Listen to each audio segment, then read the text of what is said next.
Because what you don't know about energy can kill you. Here's Alex Epstein. Welcome to Power Hour. I'm Alex Epstein.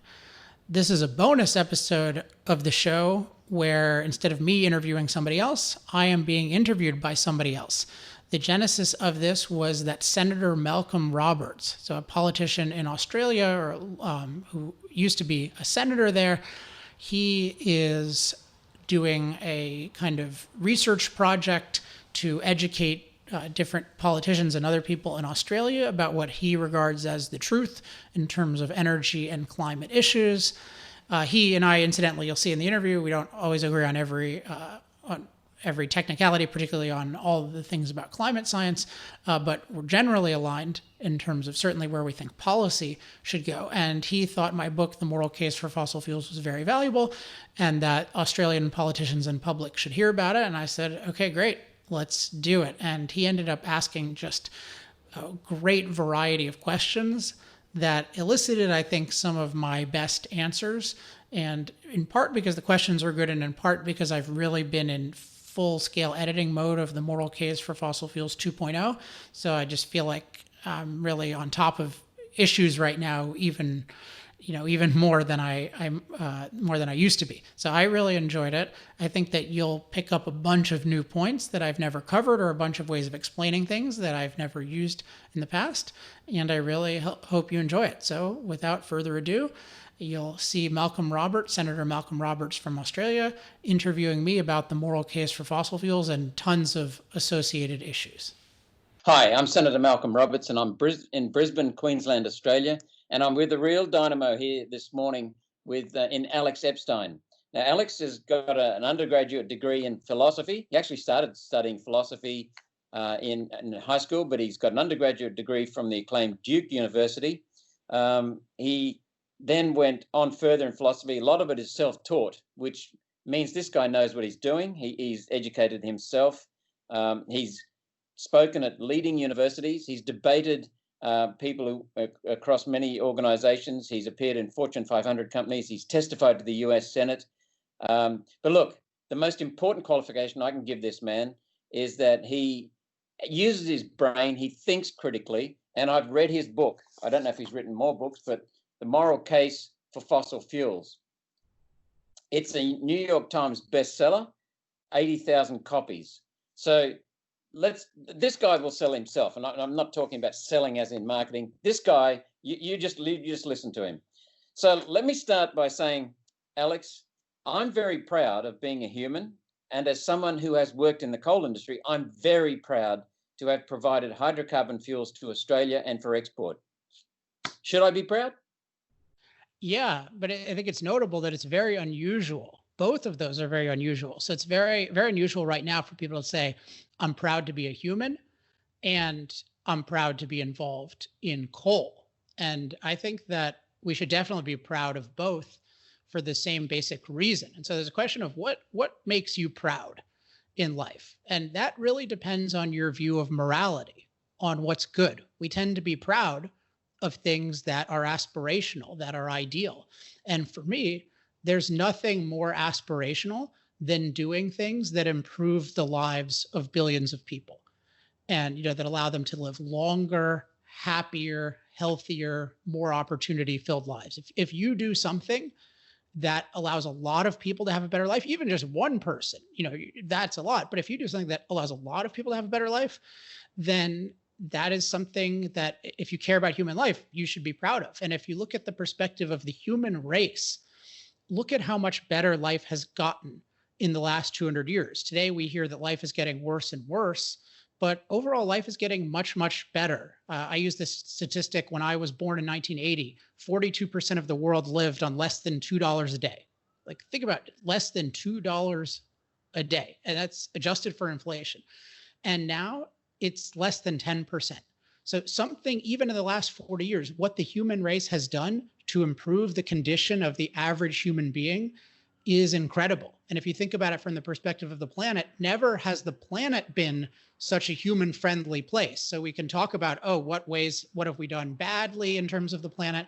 But overall, this world is an incredible place to live. And then that goes to coal. Why is it an incredible place to live? And we'll talk about this more. But I think if you look at coal, oil, natural gas, these are part of a phenomenon of human beings being able to use machines to improve their lives. Human beings are naturally very weak. The natural environment is very inhospitable to us. It's very dangerous, and it's quite deficient in the things we need, like food, clothing, shelter. And so we need to be productive, but naturally we're very weak. And so what we need to do is we need to harness machines to do vastly more physical work than we can do ourselves, and to do vastly more types of work, things like digital, computer work, which obviously we can't do with our own bodies. And so what we've done is we've figured out how to use machines to make our lives much better, but those machines require food. And what coal, oil, and gas is those are machine food. And what the fossil fuel industry has done is they've produced the world's the most affordable machine food for the most people. And that's a huge achievement because it's allowed billions of people to have the miracle of machine power to improve their lives versus the natural state where people are mostly relying on manual labor and suffering. And yet there are still 3 billion people in the world basically who are living manual labor lives.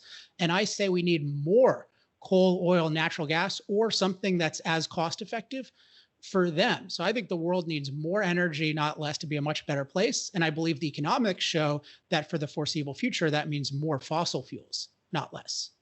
Okay, thank you. Now, pardon my ignorance here, but I should know this figure and I don't. When did humans first appear? Or when are we thought to have appeared? I mean, it just depends on how you define it, but you could just say like 100,000 years, 200,000 years. Okay. So 100,000, 200,000 years, we plodded along, vulnerable to nature and really susceptible to bacteria, bugs, viruses, all kinds of things. And we were eaten, we were ravaged, we lived in fear of famine, drought. Mother Nature was very, very cruel. And that's to be expected. But we have got a good brain, and we use that brain. And could you imagine anyone just 200 years ago thinking how far we've come in the last 170 years? That's just, could anyone back 200 years ago have foreseen where we are today? No. And I think it's particularly worth asking that question from the perspective of environment, because so part of my philosophy background is I think of environment in a different way than we're taught to. I think more of a way that people used to. I think people used to think of environment from a human perspective. So they think of the world as a human environment. How good is the world as a place to live for human beings? And so part of that is, things like trees and animals and stuff. But you're thinking of it all from the perspective of, is this good? Like, is this healthy for me? Are the animals going to kill me, or can I harness them, or can I live peacefully with them? But you're thinking of the whole world in terms of a human environment. And part of that is you realize that because the world is so inhospitable naturally, you have to produce a much better human environment. You have to drain swamps. You have to build factories to produce goods. You have to build farms. You have to do all of these different things. And if you had taken someone from 200 years ago and you said to them, you brought them, I live, I guess, in a particularly nice environment. I live in Laguna Beach, California. But let's just say you brought them to just a normal American city. And you said to them, who has a better environment, this city or you?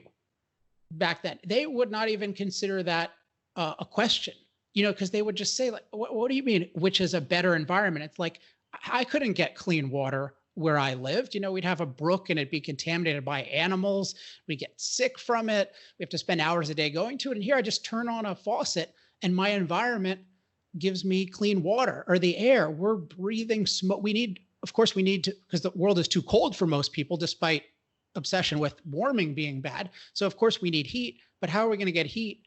We need to burn things, right? And so we don't have a way of burning them without inhaling a whole bunch of smoke. And yet you guys seem to get heat and everything else, and you're not inhaling a whole bunch of smoke all the time or anything resembling that. And you just take like animals are no longer a threat. You can enjoy animals. Like you can go on a safari. How many people were going on a safari 200 years ago, right? All those things would have terrified them. And then just the abundance of food, we can get we almost all of us in the what I would call the empowered world can afford healthy food. So if you just, I want to emphasize, I don't just draw a distinction between like human well-being and the environment.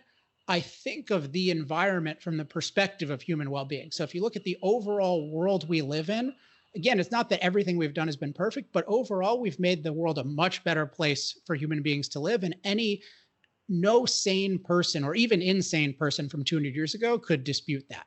But today we can, because we're taught to take for granted all of the environmental improvements that we've made, and we're taught to fixate on all the negatives, including many imaginary or exaggerated negatives. Okay, so it leads into my third question is the single greatest factor, and I've been saying this for years, the single greatest factor for protecting the natural environment. We'll come back to your morality argument, which I happen to agree with, but the single greatest factor for protecting the natural environment and humanity now and over the last 170 years of our industrialization is hydrocarbon fuels. Is that correct? I think so, but you said we'll come back to my morality, but just so when we're talking about the natural environment, we're always talking about the parts of the natural environment that we like, because mosquitoes are part of the natural environment, right? Do we want to protect them? Do we want to protect their swamps? So even when people talk about nature, they're implicitly looking at it from a human perspective. It's something they want to enjoy, or even something to be around if it's some positive ecosystem relationship. It has to be, we're not just protecting the existing order, whether it's positive or negative. We want to protect or even enhance the most beneficial parts of nature so that we have the best relationship. But if you think about, the desirable parts of the natural world, like beautiful trees and clean oceans and clean rivers. And I mean, I'd say an unusually kind of nature person in terms of how much time I like to spend outdoors, how much time I spend certainly almost more than any environmentalist, so-called environmentalist, I've ever met. But it's just so. But if you look at hydrocarbons, then so what we've seen then is we have more prosperity in terms of things like buildings and farms and those but also we have more of an ability to enjoy the natural world, including to preserve the parts of it we care about. And so why is that? And the fundamental reason is we don't need the natural world as much for our survival. People in the past needed to consume the natural world around them, even the most beautiful parts of the natural world, because they needed it for the basic necessities. They needed it for food. They needed it for warmth. They need to cut down trees for warmth and for food in terms of cooking. And they needed to, in some cases, destroy it because they couldn't really protect themselves against it. So they had to have quite an adversarial relationship to what we think of as the natural world. But the more you can produce what you need without consuming those things, the more you can afford to preserve them. And what hydrocarbons did is it took our basic source of machine food, it took it from wood and trees and just taking what's available from the natural environment. It allowed us to take something underground that was otherwise completely useless and far more plentiful in terms of coal, oil, and gas. And these are just materials that are derived from ancient dead life, like plants and plankton, and they weren't doing anything for anyone. And we've discovered, wow, they have these properties where they're very compressed plants or very compressed life in effect. So they're actually much more efficient to burn than trees, but you don't have to cut down any trees to get them. You don't have to affect your natural environment that much. You just go underground, which is much more efficient from that perspective than cutting down a whole bunch of trees. And so it's just this amazing thing where we could support ourselves with our machine food. And we need a lot of machine food where it didn't rely on the natural environment. And so that's why I think it's so, from that perspective, as well as so many others, it's been so beneficial. So if I think of myself in terms of what a whale would think or a tree would think, back in 170 years ago, we needed, as you said, we like fuel to keep ourselves warm for our cooking, for our lighting. So 170 years ago, we would have gone and killed whales to get the whale oil so we could see books that we could read. We would have gone and chopped down trees to get the wood for our cooking and for our heating. And that's why I say, looking at the human race from a whale perspective or a forest perspective, I am so grateful for coal, oil, and natural gas, because they're no longer chopping me down. They're using this stored solar energy, and that's what it basically amounts to. And they're using it as a very high density source of energy. Wood is very low density, so we have to burn a lot of it to get the same heating value. Coal, oil, and natural gas, much higher density, much more efficient, and they don't have to kill me as a whale or kill me as a tree now. So that's why one of the things that I say. The other thing is that the thing that's enabled humans to develop is a very simple chain of logic. It says basically that to create wealth, we need to increase our productivity. We can do that by exploiting other people, exploiting animals, or we can do it by using machines. And so when we use machines to increase our productivity, our wealth increases. So we need then energy to power those machines. And one of the greatest factors one of the greatest factors in the industrialization of humanity has been the ever decreasing price in real terms after inflation of energy until 20 years ago in the West. So as that energy prices decreased, it became more available. That increased our productivity, which increased our wealth. And sure, the wealthy got wealthier, but everyone got wealthier, and everyone became safer and more comfortable. So really, that single greatest factor is cheap energy. And that's what coal, oil, and natural gas did. It drove down the real price of energy. Is that correct? Yeah, and I think it's really worth emphasizing that, what people who used the closest people historically to living the way that the average person in the wealthy world lives, those were basically without exception, people who were able to harness the physical work of many other humans. So right. Productivity is everything. Nature doesn't give us that much in terms of the resources we need. And so we need to produce those resources, including we need to produce protection against a lot of the threats that nature gives us. This is just a fact of human nature and human survival. And the fact is that our bodies are not capable of doing enough physical work to make much of a dent productively. So we need more work, more energy deployed than we as an individual can do. And so that means we need some outside source of energy. And historically, the way people solved that was a way we would consider very unethical, which is that they harnessed other human beings as a source of energy. They would also try to harness animals and try to harness the wind and the water to various degrees, but often they would just harness other human beings if they could get away with it. And human beings they would use them as like very versatile machines. So you think of even entertainment. It would be the king could have a court jester, right? I mean, that's essentially he's using that person as a machine, but I don't think the jester is volunteering for it in the way that someone would do it now. And if you think about Milton Friedman had this great line about how much industrial progress, basically machine productivity has benefited the average person. And he said, the wealthy people who could command a lot of human power, they didn't have running water in the technical sense, but they had running servants to bring them running water. And I think that's a perfect example where, if you could somehow deploy and really, in many cases, exploit other human beings to do all of this work for you, then you could live a life somewhat like what we experience today. They could make your clothing, they could heat up your home, but that was exploitative. The only way for everybody to be productive and therefore to flourish, to live to their highest potential, is to get machines to do it. And the more efficiently we can get machines to do our work at the lower cost, the better. And what that means is the more efficiently we can feed the machines, the better. The more efficiently we can produce the machine food, the cheaper the machines are to operate, but also the cheaper the machines are to make, because every machine is made by other machines that are made by other machines that are made by machines that do mining and transportation and manufacturing. So when you decrease the price of machine food, you decrease the price of every single productive activity in life, which means you allow people to do more with less time. And if we're talking about pride, what could you be prouder of than allowing human beings to get more out of their very limited time on Earth?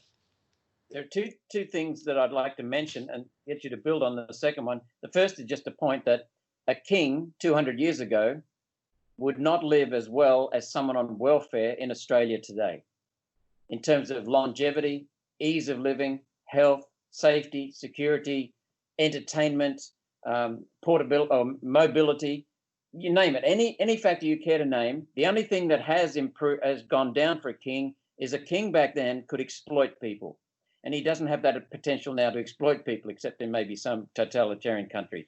So the other part is that what you're talking about leads to something very dear to my heart, and that is freedom. It's given us freedom of movement, freedom of mobility. I don't just live in my valley in Wales, where my ancestors came from, and work in the coal mine or the farm in my valley. I can go across, not just to the next valley, I can go in a jumbo jet and work in San Joaquin Valley.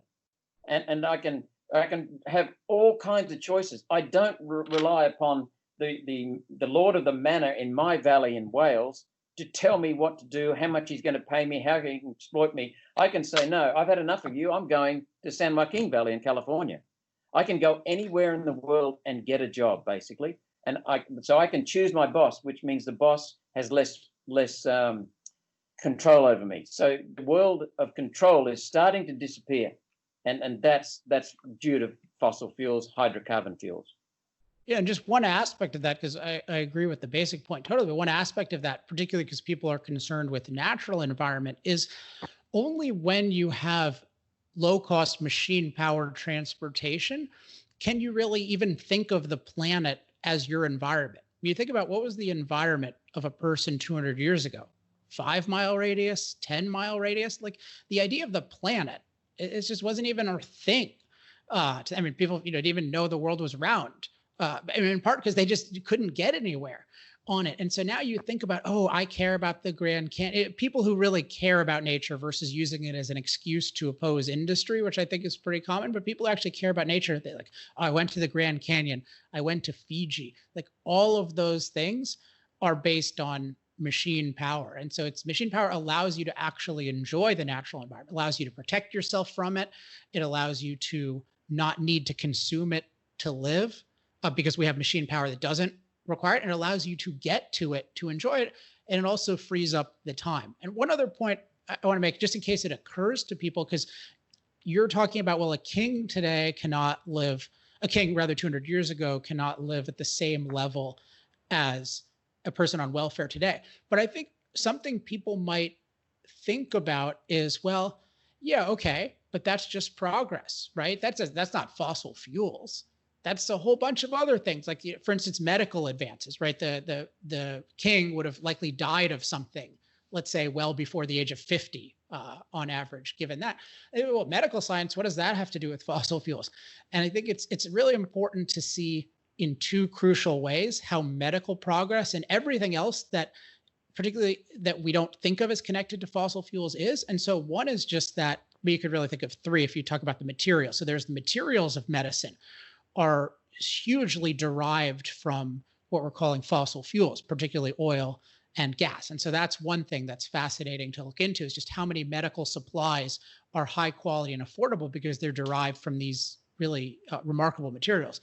But the other two are maybe more important. One is just that the whole world of medicine is a world of machines. You just think about how diagnosis is done, how treatment is done, how drugs are manufactured. Just how hospitals, something like 50% of their budget is energy or electricity. It's just some huge, huge thing. So the whole world of medicine is not just a mental world of, we know about medicine. It's a world that requires machine power. That means it must be reliable and it must be low cost enough for people to afford it. In my book, I have a really tragic story about in the country, the Gambia in Africa, where they don't have reliable, low cost electricity. And so they don't have incubators. And so a premature baby that in the US would be totally fine just dies because they cannot have an incubator. It's that significant.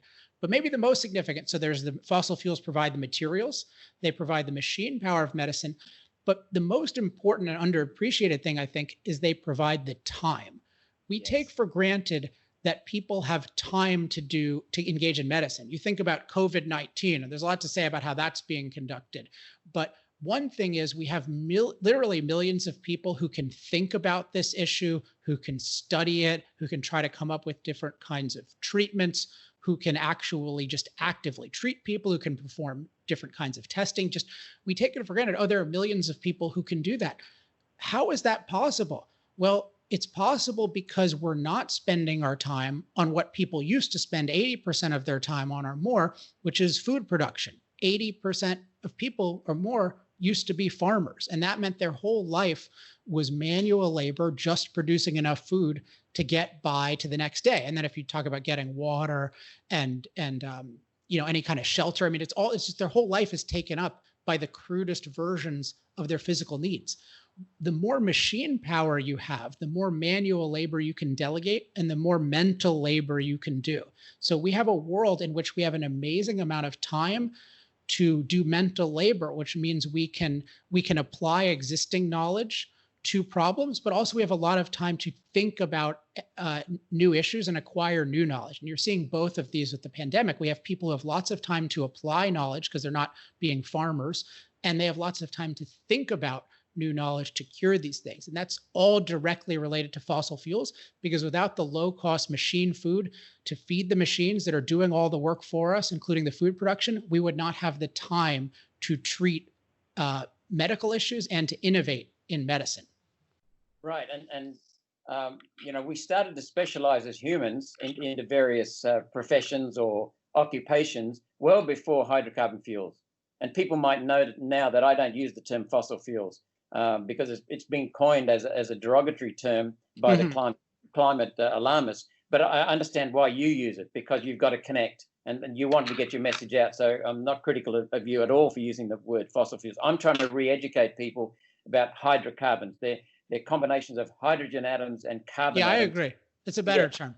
Yeah. Anyway, the specialization of humans, into some people who started making saddles, some people who started to farm, some people who became priests, some people who became bakers. It was well before hydrocarbon fuels were even dreamt of. So we're not claiming credit for that. But what has happened is that those specializations have been magnified dramatically, exponentially, because a farmer was able to get hold of a hydrocarbon-powered tractor, and he could do far more work than he could by flogging his oxen or his beef or his cow with a whip and being cruel and exhausting them. Far more than an exploiter could do by exploiting slaves, because slaves are inherently weak compared to a machine. And so we had that dramatic increase in leverage of energy. That drove that specialization, which drove enormous time savings, which gave people the opportunity to research. And so now we have occupations that have been created in the last 20 years that people before that couldn't even dream of. So we're having that specialization. It's all due to the efficiency of hydrocarbon energy. Yeah, I mean, I would think of it as, you could think of it as a difference in degree, but it's almost, you could really think of it as a difference in kind, because the gap is so big. Even just take England. So one of the world's wealthiest places 200 years ago, the average person spent something like 80 cents on the dollar on food. But what does that mean? If you're spending 80 cents of the money you make on food, that means 80% of human time is going into food production. And then if you think of today, I mean, we have more knowledge about food, but imagine we don't have any machine power at all. 8 billion people, like, we're farming in a lot of places that people could not farm with manual labor. Like, it's, feeding 8 billion people without machines. I mean, who knows how much of our time that would take. So it's not that fossil fuels are the only cause of anything good in the world, or even that reliable low-cost energy is the only cause, but it is a fundamental cause, which means that everything depends on it in a very deep cause and effect way. And what that means is if you change it or if you remove it, so if you double the price of energy, and the kind of schemes we're talking about in terms of trying to replace fossil fuels with unreliable solar and wind, I mean, that's much worse than a doubling. Nobody has even done it, so we don't even know. But let's just say conservatively multiplying it by 10, like making energy 10 times more expensive. What does that do to everything in the economy? What does that do to the aspirations of 3 billion people who don't even have energy now? It makes it one of the most horrific things imaginable, which is 8 billion people living in a natural world. You do not want 8 billion people living in a natural world. It was hard enough for 500 million human beings to live in a natural world. But 8 billion people, that is a totally unnatural phenomenon that is supported by low-cost machine power. And when people talk about ecosystems being delicate, that's the delicate ecosystem right there, is the machine-powered world that supports 8 billion people. And if those machines can't eat, they're scrap metal, and sooner or later we can't eat. Right, and that brings us to another factor of hydrocarbon fuels being such a blessing to the environment, because we live in a city of 1.5 billion, but there are New Yorkers living in cities of 20 million people, and so just think of the sewage that comes out of 1.5 million people, and how that gets treated, and how we can call on water. Now, if we were living without the benefit of hydrocarbon fuels, we would be, pardon the French, shitting in the creek. And that creek, the water downstream for someone else, that's be their water supply. So we'd have more disease. But even if we forget about the disease factor, I don't particularly like creeks that someone shit in. So what we need to do is clean up the creeks. And we can have now 1.5 million people in our city, Los Angeles, 20 plus million near you. And you can have a pristine environment nearby, because everything we touch, everything that we touch, not just directly, but indirectly through our machines, is now using coal, because it's made out of a steel. So the plow that the farmer uses to get the food is made out of steel. The tractor is powered by hydrocarbons, as well as being made out of coal. We then have the harvesting. We then have the transport. We then have the processing. We then have the distribution. We then have the electricity that powers it all. All of that is touched by coal. So everything we do. So if anyone complains about coal, then I'm going to say to them, they're going to starve without coal, and they're going to live a miserable life in the dark. And people don't realize that it's not just power stations that use coal, it's blast furnaces and steel mills that use coal. And so that touches everything. The building we live in was cut down, made of trees, was cut down with steel saws that were powered by hydrocarbons. So everything we do to make our lives comfortable and easy is a hydrocarbon fuel.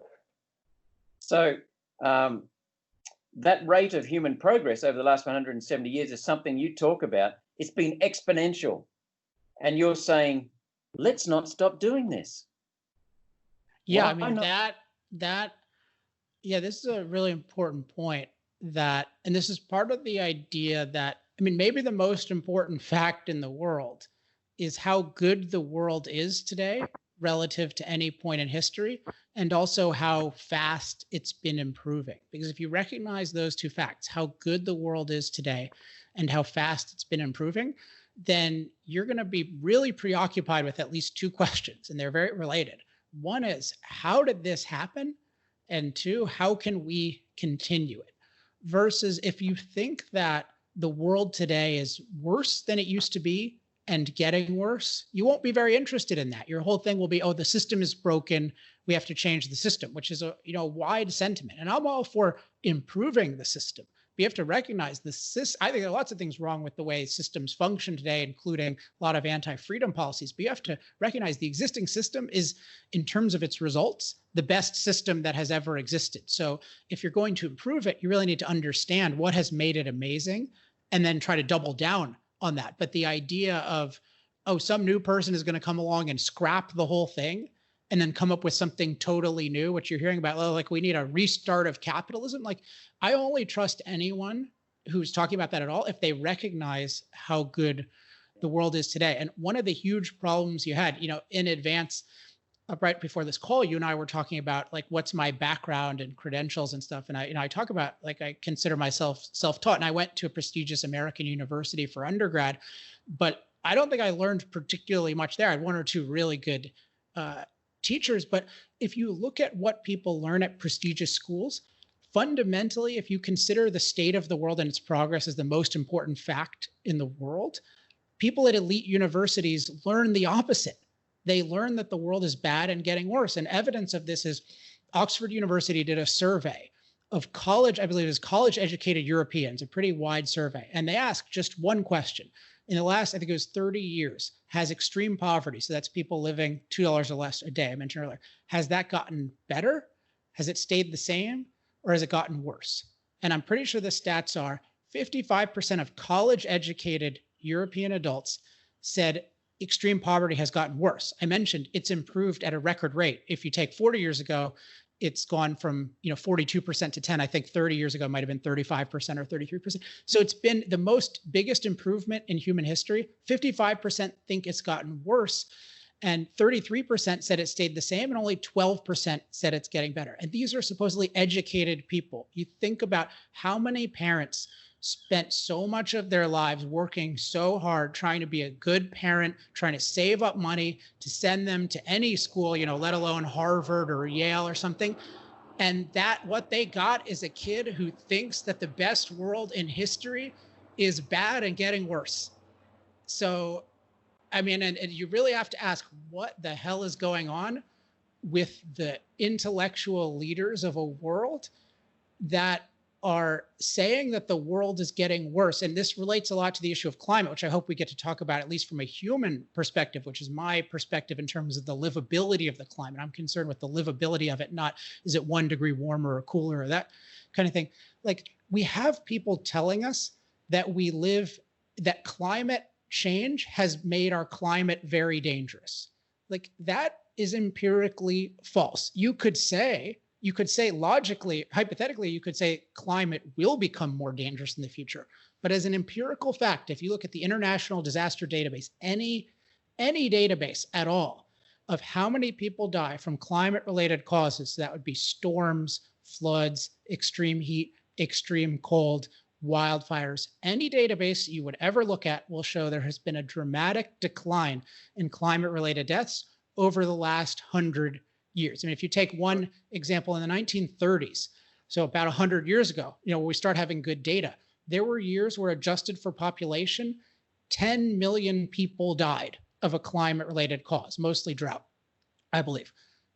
Latest data I saw, 2018, 6,646 people in a world of almost 8 billion. So we've gone from 10 million to 6,646. So what we've done is we've taken an incredibly dangerous climate and we've made it unnaturally safe. And again, the hero is really machine power. We've used machines to produce a world that's incredibly durable in terms of climate, so we can protect ourselves from these disasters, and it gives us a huge amount of control over our local climate, and with heating and air conditioning and all kinds of things. Drought relief depends on machine power. Weather forecasting depends on machine power.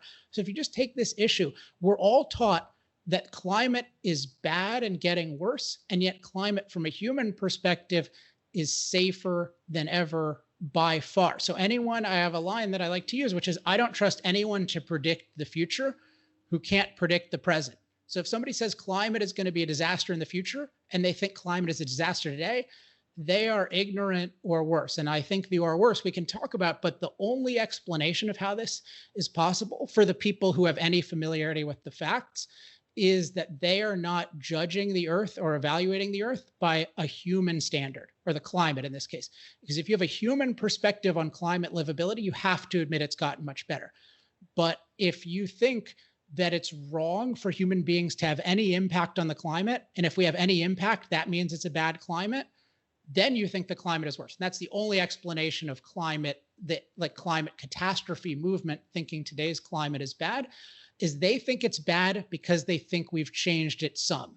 And so it's really a religion. It's really a religion that says that to be good is to not change nature. That's their standard. That's their goal, is unchanged nature. And my goal is human flourishing. I want humans to live to their highest potential. So if we make the earth amazing with machine power and it leads to a little warming, which by the way is generally desirable for people, and by the way, it also leads to greening of plants. If we change the earth in that way, along with all the positive ways that our machines change the earth using fossil fuels, I think that's a better earth, because I care about humans.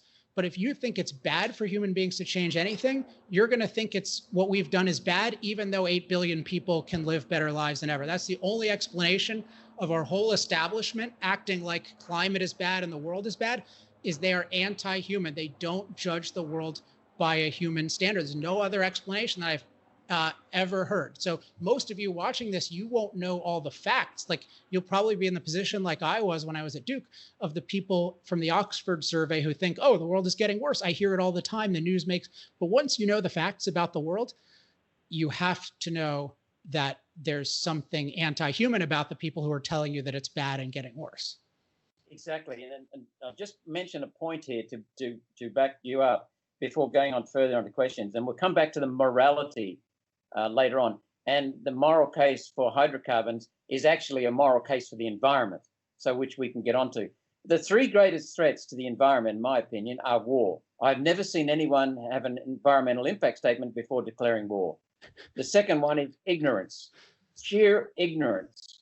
They're actually trying to protect the environment, but they're harming the environment because they don't understand it, because they haven't had the courage and the strength to do the research to understand what they're doing. And the third one is poverty, because we get back to the point where people, if they're so poor, they're scratching for their next meal, they're going to shit in the creek because there's nothing else they can do. And I'm not going to condemn them for that. That's just a fact. So the three greatest threats to the environment are war, ignorance, and poverty. But let's celebrate. And all of those are alleviated by fossil fueled machines, right? I mean, they make us non-poor by making us productive. They give us time to educate ourselves, and and they make us less likely to declare war when everyone can actually feed themselves and live in harmony. They don't feel compelled to go to war. Two unproductive places, it's really easy to go to war. It's not the only cause, but it's a major thing. Like, it's easy to go to war if you feel like you can't support yourself by exploiting other people. That's the same thing as the kings, right? If they want to live at a decent level, they need to exploit other people. In a world where machines do work for you, nobody needs to be exploited. In fact, you benefit by you all collaborate to create these machines, and you spend your time thinking about how to make them better and better. And so mutual harmony is possible. So I want to keep stressing that fossil fuel powered machines, they make the world so good. And the other point I just raised was ignorance. Ignorance is I said with education, that gives you time. You've already covered that. And so hydrocarbon fuels touch every minute of our lives. I just made these notes, and make people's lives easier, safer, happier, healthier, more productive, wealthier, more secure, more comfortable. And so on it goes. Yeah, I mean, with happier, I think it's important that they give you the opportunity. So people can say, I mean, there are criticisms people can make of life today. And I'm sympathetic if people say, for instance, oh, people are on their phone too much. Yeah, I think that's true. People get upset. Like, the fact that we have opportunity, I mean, productivity, your productive ability, a higher productive ability, what it really gives you is the opportunity. You can screw it up, but it gives you the opportunity to live a much better life. So you can use that productive ability, making sure that you use the time it creates to connect with people. And if you're into nature like I am, to enjoy nature and to pursue hobbies that are meaningful and to take a job that's meaningful. Like, everyone has these opportunities. I think we as a society don't appreciate the opportunity enough, and we often squander it. But the key is that it gives you the opportunity to be happy. And if you want to compare the opportunity that somebody today has to be happy with the opportunity of somebody 200 years ago, or somebody in a poor village somewhere, there is no comparison whatsoever. So when people say, oh, well, we're so wealthy, but are we happy? Well, I think some of us are. I really enjoy living in this world. But if some people aren't, like, the solution is not to take away their opportunity. It's to educate them about how to use it better. Just like, if I'm not using my money well, you still shouldn't steal 90% of it. You can help me use the money better. But to say, oh, I'm going to help you by taking away your money, and your money is really your ability to produce outcomes. So energy and money are energy and productivity and money, they're all very basic human currencies, because they're currencies of opportunity to make the most out of your time on Earth, and to make more time on Earth to make the most of. And what you're saying there implicitly is choice. And that's what you mentioned a little while ago, and I emphasize freedom. When you have freedom from the time that these machines have created for us, or freed up for us, they haven't created the time, but they've freed up for us, then we have choice. And then we have choice about income, we have choice about occupation, we have choice about all kinds of things, and how we use that time that we're freed up. So if I want to get obsessed with this and bury my life in it, well, so be it. That might cause me misery, but it's my choice. At least now I'm doing that instead of scratching around trying to eke out an existence for my family, and then die at an early age. So I want to come to something else too. Humans, in my opinion, show that we have enormous ingrained care. Now, sure, there are people who will take advantage of us. We've had our Hitlers, we've had our despots, we've had our ignorant people, but and the control freaks, and they still plague us now and then. But humans inherently have demonstrated over millennia that we have enormous ingrained care and huge ability to learn and to improve. So that is, we wouldn't be here. You wouldn't be here if someone hadn't cared for you, because we are the most vulnerable species on the planet. We're so prone up until about the age of 10, and then we can survive on our own. But up until then, we can't really survive. And even at the age of 10, we need the help of a tribe, so to speak. So we're very vulnerable. You're only here, I'm only here because our parents cared for us or someone cared for us in our early years. And so that care is what's caused us to survive. That care is ingrained in us. Now, sure, that the maternal instinct and the paternal instinct is ingrained in bears and wolves and all the rest of it. But in humans, we care about the future of our species. We care about the future of our planet.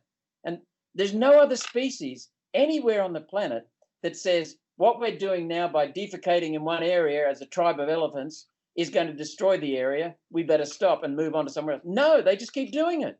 But humans, we go, hang on, this is not productive for us. This is going to lead to unhappiness. So we will explore why, and then we'll come up with a solution, and we'll come up with something that'll make lives happier, because we care. And we care in terms of time, looking into the future as well. Isn't that true? Well, but I think it's notable that the other animals, I mean, in terms of the caring, what you could call the just ingrained caring of, genetically motivated caring, or however you'd want to characterize it, of just the mother, particularly the mother's bond with the child and what a mother of any species will do for their child. That's really kind of an unbelievable force. But I think the most notable thing is that when human beings became politically free, which fundamentally means that coercion was discouraged or eliminated among human beings. We're not allowed to coerce others, where like you have voluntary, all interaction is voluntary. Once that starts to happen, and that's very related though to empowerment, where people can use machines to be productive instead of using manual labor. Then what happens is you have a unique kind of relationship with the members of your species, because it's such a mutually beneficial relationship. You can, because of political freedom, if there's nothing that you have in common, you can go your separate ways. You don't have to interact with them. But when there is some interest in common, you can work together and you can do this amazing thing called trade. And all of this is amplified just so dramatically by machine power. And so in that context, when we view other members of our species as co-creators of a good life, the more we have that, the more we care about them very legitimately, and I would say selfishly in the best sense of the term, because our interests are very aligned. But the less free we are, so the more we can arbitrarily coerce each other and take advantage of each other, and the less productive we are. So the less we're able to produce what we need and really collaborate with others. Then you have a lot of things are very adversarial. I think it's no accident that if you look at the 19th century, it's one of the most peaceful times, because it's got this combination of unprecedented political freedom and increasing machine power, among other benefits of freedom. So I think that even the level of caring that we have today, if you're calling it that, that's an unnatural thing. If you think of the species as a whole having this kind of alignment. The other thing is it's very easy to exploit. And that's a lot of what's happening in terms of concern with the future. And it's often that people are given these false views about, if they're they too easily believe that something we're doing today is going to make life worse for somebody in the future. Excuse me. I mean, that's really an easy belief. And I think part of it relates to this idea that we're not taught how good the world is today and why it's good. Because you recognize that it's good because we're so productive, then you think that, okay, the more productive we are, the more knowledge we're going to generate, the more resources we're going to generate for future generations. And so the more capable they will be of producing anything they need. And so if you think about something like climate, the most important thing for the future safety of people from climate is not exactly, how many storms there are and what the rainfall patterns are and what the heat and cold are. It's, do they have the capability to deal with any climate conditions? And if we give them resources and, in terms of just becoming productive, that leads to more and more resources over time passed on and on. And if we give them knowledge, that's giving them a better future. But today we're basically taught that what makes life good or not is some pristine or optimal planet that we inherited. So the idea is, if we change anything, then the future is going to be terrible. This is the whole basis of, the world's going to end in 12 years. Like, if you think that human survival depends on some optimal state of the planet, then you're going to think that all our productive activity today is bad. But if you recognize there is no optimal state of the planet is naturally dynamic, it's naturally dangerous, it's naturally deficient. It's a very imperfect planet. It's got a lot of potential, but that potential needs to be actualized. If you recognize that, then you recognize that, hey, our productive activities that we're doing today, those are making the future better, just as our ancestors' productive activities made our future better. And as for all the sustainable ancestors we had, they really didn't help me out that much. 50,000 years ago, people lived a sustainable, repetitive life where they didn't really do anything to Earth. Like, what the hell did they do for me? I mean, not that they were obligated to, but the people I'm grateful to, they're the people who changed the Earth, right? They're the people who built the homes and built the machines and freed up the time and discovered the knowledge, started building up a civilization and started building up a base of knowledge that then I was so fortunate to inherit. And so that's what we need to do more. If we want to be more productive, that's the way to benefit the future. If that's what you're thinking about, not to stop being productive and hope that the planet magically becomes nice and then takes care of the future like some imaginary mother that it's not. Right. And that's something you're saying it much more eloquently and more efficiently than I am and more comprehensively than I have been. But what I say to people is, we are taught rubbish that it's either civilization or nature. No. If we simply focus only on civilization and we wreck our natural environment, by natural environment I mean safe for humans to live, not just the pristine environment, then if we go all out for overdevelopment and all the rest of it, then we destroy our natural environment. Civilization will come to a grinding halt sometime down the road. If we focus entirely on nature, then we don't focus on civilization. So it's not a matter of civilization or nature. It's a matter of, to protect nature, we have to become more civilized. That's proven to us over the last 170 years. And the more we protect nature in the sense of creating an environment for humans, the better off our future civilization will be. So nature and civilization work together, not opposed to each other, because we're not separate from nature. We are part of nature and we are part of the natural environment.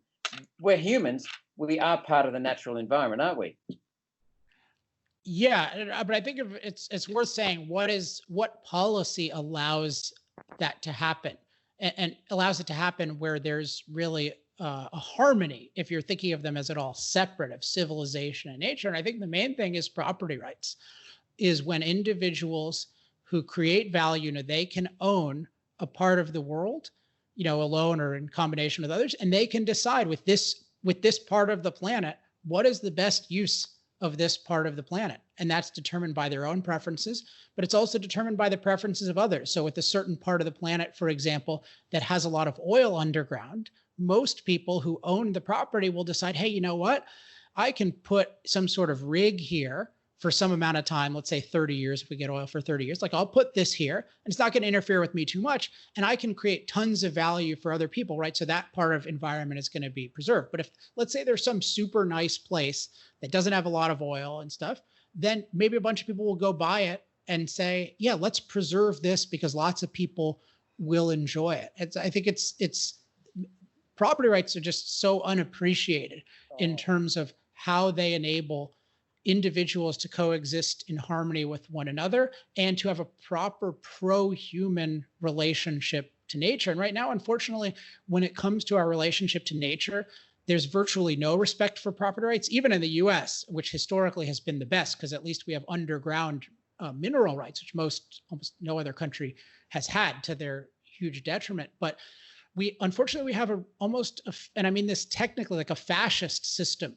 when it comes to the relationship to nature, where basically a government like the EPA or some other entity can just say, you know what, the muskrat on your property, we think that's important.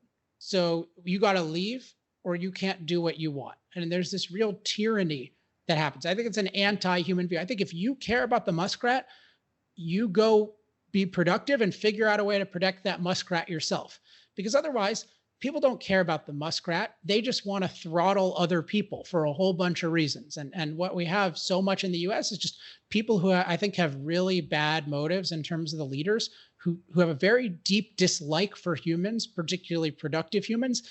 They get carte blanche to just interfere with anybody's life. And if you just talk to business people in the US about how they say the Endangered Species Act persecutes them, it is unbelievable. Or we had this, it was like some Waters Act in the US that the president, Donald Trump, did a good job of repealing or delimiting.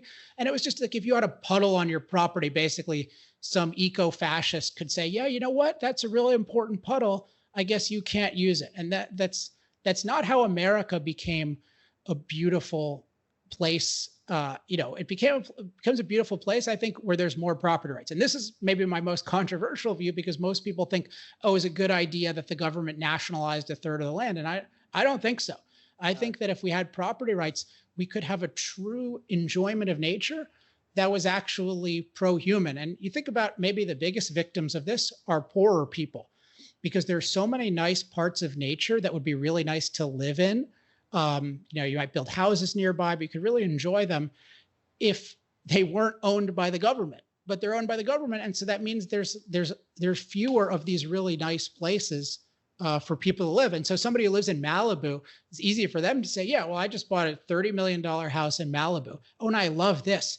But that forest 500 miles from me, that's precious. I'm glad the government protects that. But they don't realize the only reason they can enjoy Malibu is because the government didn't, quote, protect their land from development. They gave property rights. So, I mean, this is a long-term focus, but property rights are the key to having a pro-human relationship with the natural world. Yes, exactly. And what we've seen is that, we know that humans care for each other and care for the future of our species and so on. But unfortunately, as you alluded to in the opening comments, there are some humans who try to control others and exploit others. And so we have that, I call it the human condition, that desire in some people, the ego-driven desire to control. And that can get out of control, so to speak. But what we used to do in the past was the tyrants, the fascists, would control others with a rifle, a jackboot, or a tank. Now people control with misinformation and ignorance. And they actually... And guilt. Ignorant. Sorry? And guilt, I would say. Exactly. Yeah, that's what I'm talking about, the manipulation. So they fabricate these things for creating someone to be feeling guilty about. And then they control people. And one of the fundamental things, I always thought that the 20th century was the most productive in terms of improving human lives. But I've been told by good economists who are friends of mine that no, I was wrong. It was the 19th century that was the most productive. It is also where the best improvements occurred. It was the 19th century where we really got the improvements starting. And what we can see now is the same people who are trying to control us, control our thinking, trying to control our use of energy, trying to control how we live. Their second agenda, and it's part of the same agenda, is to control property rights. And when they want to control property, that means stealing your property rights. And they don't want to compensate you for it. They will steal your property rights. So I'm so pleased to hear you talking about property rights, because that's fundamental. But the same people who want to steal our energy, steal our productivity, steal our wealth, steal our livelihoods are trying to steal our property rights. And they're doing it in this country, all under the guise of climate and all under the guilt that you talk about.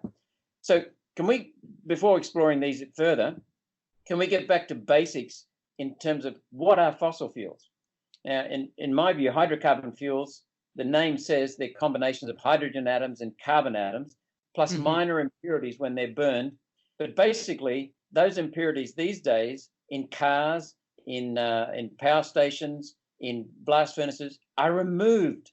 So the impurities don't really cause much. They're scrubbed out, or they're taken out chemically. So what's left, Alex, is H2O, because we combine the hydrogen and the carbon with oxygen, and we form H2O, which is water, and carbon dioxide, which is plant food and essential for all life on this planet.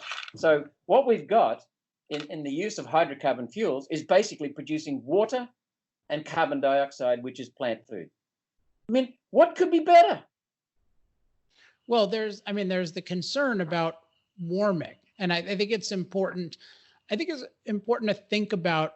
We could talk about some of the facts surrounding it, but I want to talk about just what is a pro-human way of thinking about this issue before you know the facts. Because I think what's going on in terms of the climate catastrophism, I don't think it's actually really disagreement about science or certainly any fact. I think it's a very deep anti-human orientation. And it's this idea I keep coming back to, the view that changing nature is bad, or human impact is bad. Because if you look at the situation, if you think about, let's say you learn two facts about CO2, that at least so it's a plant growing gas, it's a fertilizing gas, you know that.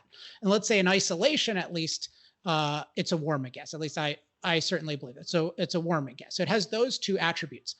So you might think, let's say fossil fuels, instead of adding CO2 to the atmosphere, they subtracted CO2 from the atmosphere. So if you just knew, okay, it's a fertilizing gas and a warming gas, and you heard fossil fuels as a side effect or a byproduct, they're sucking CO2 out of the atmosphere, what would be your reaction? I think you'd be pretty afraid. And why would you be afraid? Well, because if you know, well, let's say starting in the Industrial Revolution, so it's about 270 parts per million, 0.027% of the atmosphere, right? If you start there and you know, well, significant plant death is going to start the lower you get. And once you get to 200, let alone 180, like lots and lots of plants are going to die. And so the whole productivity of all the natural, like plant productivity of all the ecosystems that all the animals depend on, like that's all going to start dying. So you'd start to be afraid if we're taking CO2 to the atmosphere. The other thing you'd be afraid of is, if we take it out of the atmosphere, is it going to get colder? Because you think about human beings historically, we're very, very worried about the cold. Our bodies are not well adapted to the cold. I was talking with Dr. Patrick Moore yesterday, who's one of my favorite people, a co-founder of Greenpeace and my favorite ecologist. And he was talking about how human beings evolved from the deep tropics. So way warmer weather than most of us are used to, and we could only go to other places with inventions like clothing and fire and other things. But in terms of our basic bodies, we're adapted to the warmth, to a much warmer place. And so we would be worried that the world is going to become a much less tropical place. It's going to become less warm. And as a consequence, that it's going to become less wet. I mean, that's generally just what happens. So you would just think, so leaving aside anything you knew about the details of climate science, if it was taking CO2 out of the atmosphere, you would be worried. But then if you hear, oh, it's just from these basic facts, it's adding CO2 to the atmosphere, you'd think, oh, well, that's probably going to be pretty good for the plants. And we use a lot of plants because we either eat them directly or the animals we eat plants. So that's going to increase our agricultural productivity. And it's also going to just increase the amount of biomass around the world, which is going to mean that all species have more stuff to feed on. That means there's going to be more of them. So if we like certain kinds of trees or animals, like it's easier to preserve them, there's going to be more of them. There's going to probably be more diversity because they'll produce more. The world will become a more tropical place. So what's really interesting is that people, before they even hear about the different views on climate science, their expectation is that the world is going to get worse if we add CO2. Why is that? It's not because of the nature of CO2. It's because of the religious dogma that impacting nature is bad. Impacting nature is viewed as immoral. It's just wrong for us to impact things. And it's viewed as inevitably self-destructive. So somehow it's going to come bite us in the future. It's going to wreck the delicate balance, et cetera, et cetera. And I think it's this prejudice against human impact that prevents us from seeing that there is very little possibility that CO2 is a catastrophic byproduct, if any possibility, because for sure it's making the plant greener, and that's very well documented, and making the planet warmer, more tropical, because if you study how warming works at all, it works closer to the poles. It doesn't warm the equator a lot. It warms the poles more, and it warms places, the coldest places in the world that we want to be more warm, and it warms more at night when we want it to be more warm, and it warms more in the winter. So if you learn that the world is becoming a more tropical place, you would think that's a desirable thing. Most people will like that. The only thing you could possibly be concerned about is there some way that the warmth is so much, or that there's some trajectory of CO2 that's so much that it's just going to become way warmer than our tropical ancestors had. But then if you look at the nature of it, at the effect, I mean, if you just look at the history of the planet, CO2 levels used to be 15 times higher than they are today. In Fahrenheit, which I used, temperatures 25 degrees warmer, and life was incredibly productive at those times, and the planet didn't burn up. So if you know that, we have no way, even if we wanted to, of even getting 1/3 of the way to what CO2 levels used to be. Like, we have no way of doing that. And then you think, so how could it be that CO2 could warm things that much? And then you look at how CO2 works in isolation, you see it's what's called a logarithmic, has a logarithmic effect, which is, you can think of it as a decelerating effect, which basically means each new molecule of CO2 adds less warmth than the last one. So you keep adding. So somebody uses the analogy of, like, you paint a barn and you're painting it red. And like the first coat of paint is like, you make it's like a little red, and then you can make it redder. But after a while, it doesn't become much redder because it's already pretty red. And that's basically how CO2 works. It's like every new coat of it, or every new amount of it, it warms some, but it warms less than the last. So it's, how could a warming gas with a decelerating effect that has been 15 times higher in the future, and life has thrived with 25 degrees warmer temperature, how could that possibly be a catastrophe for a species that is by far the most adaptable in history, because billions of people have machine power that they can thrive in any climate? How could that possibly be a catastrophe? The only way you can think that is if you do not recognize how good human beings make the planet, that the planet is naturally dynamic, dangerous, and deficient, and that human productivity using machine power makes it better. You can only believe this if you have this dogma that the planet is perfect, that any change to it is immoral and disastrous. But that's a religion. That is not science at all. And it is the most irrational, I'm not any religion, but that is the most irrational religion I have ever heard of.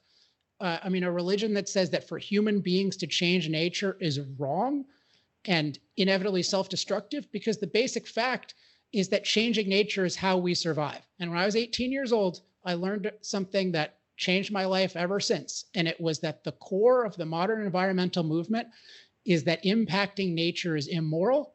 That's one. And two is that human beings survive and flourish by impacting nature.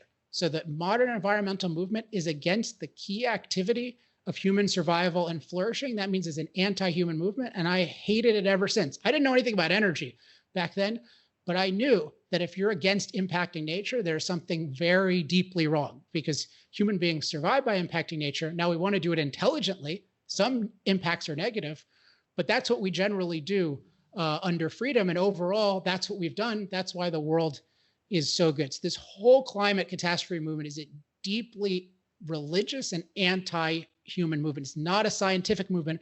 There's a lot of room for discussion about how much warming will occur with how much CO2, but I don't think there's any room for discussion about this idea that there's a catastrophe that would justify taking away the energy of billions of people. I consider that an incredibly bizarre position if you are aware of the facts of how good fossil fuels make the world. Right.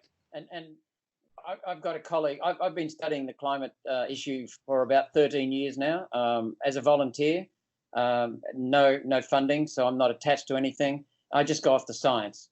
And I won't go into the details now, but we know that in Australia, for example, the temperatures today are cooler than they were in the 1880s and 1890s. And I could rattle off so many different forms of that. So we haven't got a problem with temperature. We know that the temperature is doing this. We know that rainfall is doing that on longer cycles. We know that so many things are just cyclical in nature.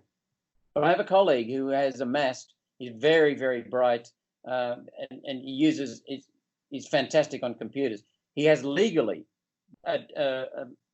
accumulated 24,000 data sets from around the world. And most of them are about climate, some are about energy. and he's a phenomenal brain, but there is no evidence anywhere that carbon dioxide from human activity is affecting the climate and needs to be cut. And I've asked our CSIRO, which is equivalent to your NASA Goddard Institute of Space Studies combined with NOAA, National Oceanic and Atmospheric Administration, and I've asked them as a senator to present me with the empirical evidence showing anything unprecedented in climate over the last 10,000 years. And they came back and said they gave us one paper, Alex, after 50 years of so-called research. They gave us one paper. We ripped that to shreds in no time. And other people around the world have torn it to shreds. So they tried to say that temperatures today are unprecedented. And then they admitted to us, no, they're not. So the whole global warming scam is, as you said, a religion based on a desire to control. And what they've shown and what they've admitted is that today's temperatures are not unprecedented. And the temperature record is like this.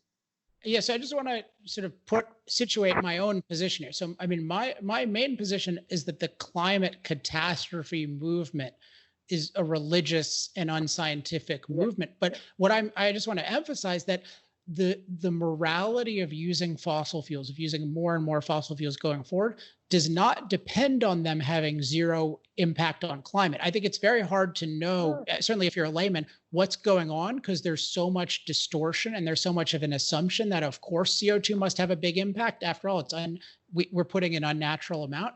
But even if we're causing significant warming, particularly because it's a decelerating function, that is no reason at all to stop using fossil fuels and empowering the human race. So I just want to, sometimes people get into the climate issue and they act like the case for fossil fuels depends on zero or little impact of fossil fuels on climate. And it does not, because we can use the fossil fuels to make any climate safer as long as we're free to use fossil fuels and get machine power. And if we're not free, then any climate, including the supposedly perfect natural climate, is dangerous and unlivable. Thank you for drawing our attention to that distinction. If it gets warmer, machines are useful. If it gets cooler, machines are useful. And excuse me, I have never found anywhere, and no one has produced anywhere on this planet, evidence showing that human carbon dioxide from the use of hydrocarbon fuels needs to be cut. Having said that, we need to use these machines and to improve our lives, and that will help us with any climate that's warming. But in fact, just to finish off, or cooling, which would be much worse. Correct. Cooling would be far worse. But if we could affect Earth's thermostat, and we can't, but if we could, we would raise the temperature, because past warmer temperatures on this planet have been labeled by scientists as climate optimums, because they were beneficial for civilization, for humans, and for the planet. And because they're more distributed. I think it's a really important point that you never hear about, even though I think basically every climate scientist agrees with it, that the warming gets distributed more in the colder places. So the planet becomes more tropical. It's not that the tropics become super hot. It's that the planet becomes more like, ultimately you get palm trees growing at the poles, which is, we even have that, I think, going back not too far. You have, tree samples and whatnot in the not too distant past, but let alone the distant past, where the world was just totally ice free. It was a very lush place. And we're not going to get anywhere near there. And we have no ability to, if we wanted to, but it's important that before this anti-human bias, everyone thought, yeah, of course we want a warmer planet. I would love to see a record of even 5 people who ever said 200 years ago or more, the planet should be cooler. Maybe it's possible, but Arrhenius is one of the original researchers surrounding the greenhouse effect, Svante Arrhenius. In some of his stuff, he talks about how, quite optimistically, about how beneficial it'll be. And he dramatically overestimated how much warming would occur, but he thought it would be a good thing, because he was on a basically pro-human idea. He was looking at the planet as, I want this to be the best possible place for human beings to live. And that includes other life can live as well. And of course he thought, yeah, I would like the planet to be more tropical versus more cold ice desert. Yes. And as I was saying, if we could choose the thermostat setting, we would raise the temperature of the Earth. If we could choose the CO2 level setting, we would increase the level of carbon dioxide in the atmosphere. And we do know that in the current atmosphere that we have in the Earth, it's about 550 years old. The levels of carbon dioxide were up to 130 times what they are now. And in relatively recent times on our planet, what, 130? That sounds wrong. 130 times? Yes, 7% carbon dioxide, 7%. Yeah, I can send you the link if you want. Okay, well, yeah, I mean, that does, okay, I mean, nothing really depends on that, but yeah, I would be curious about that, because my understanding is something like 7,000 parts per million, which is, that's not 7%, but yeah, send it. But yeah, I mean, my view is certainly the utility of knowing that CO2 levels used to be a lot higher. It has a lot of utility, because it would be different if we were at a threshold of CO2 that had never been exceeded, versus if it's been 15 times higher than it was today. I mean, there are other variables that are different, but clearly this is not something where the planet burns up, the oceans, but nothing like that happens. In general, life flourishes. The only thing I think you could be legitimately concerned about, but it has to be a pretty small concern in the scheme of things, is will warming cause sea level rise that will be inconveniently fast? And I don't think there's evidence that it is at all, but you could at least hypothetically be concerned about that with warming. But you have to recognize 110 million people today live below sea level right now. So if you have a machine powered world, you can live underwater in effect, like the people do in the Netherlands. So we have all sorts of ways of coping. So the idea that sea level rise is a reason to disempower the world, it makes no sense at all. And the way I think it may be a helpful point about how irrational movements, sometimes religion, sometimes other irrational movements, the way they work is they sometimes invoke human concerns, even though their goal is not to benefit human life. So for example, maybe some people find this controversial, but like the anti-animal testing movement, like that's a movement. So, there are scientists who are against animal testing, and I'm sure there are certain cases where animal testing is used where it's not needed, but I think it's unequivocal that animal testing has had tremendous benefits in terms of testing different things and benefiting humans. People who are against animal testing, it's ultimately a moral issue. They think it is inherently wrong to kill animals, even if it benefits human life. So they have a standard that says either the animals are more valuable than humans or the animals are somehow equal to humans. But if they're equal to humans, then you need to sacrifice. So it's still anti-human. It's still harming your life. But then some of those people sometimes say, well, you know what? It's actually like animal testing is not even necessary. Like it's so convenient that there's no animal testing ever necessary. And they come up with these things. Oh, it's not necessary. It's your religion says it's wrong. And you're looking for a rationalization of why it's bad. And you can think of the climate catastrophe movement in the same way. They think it's morally wrong to have any impact on climate, but they know that if they just said that, it wouldn't really appeal to many people. So they try to come up with these scenarios. Well, if we do the wrong thing, we're going to cause this flood and it's going to get too hot and it's going to cause this. They come up with all these human concerns of, too much heat and flooding and drought, but they're just used as, they're like bait to get us to agree with their anti-human, anti-impact morality. Because if they actually cared about protecting people from floods, they would be all for using more fossil fuels so that you could actually produce flood protection like levees and dams. How are you going to protect someone in flood in Bangladesh by opposing fossil fuels today? Like that's not even something that's what is the climate going to magically change dramatically and never cause a flood? Like nothing resembling that, even if you could reduce the emissions. But so the people who are saying, oh, I hate fossil fuels because I'm concerned about flooding. Anyone who knows the facts, there are a lot of people who are just ignorant. Like that is a non-starter. It's like saying, I have another example I think about is in India. If you think about, oh, I hate fossil fuels because it makes India too hot. Like it made India go from 118 to 120. And your solution is go back to 118? No, the solution is get them an air conditioner. That's what a pro-human focus is. It's figuring out how to actually improve human life, how to actually alleviate these concerns, not use these concerns and manipulate and misrepresent these concerns to attack the very thing that alleviates them, namely fossil fuels. Right. So we agree there. So let's look at the solutions they propose. the solutions they propose are to cut the use of hydrocarbon fuels, but we can still make steel and iron. That's no problem. We'll just turn a blind eye to that for a minute.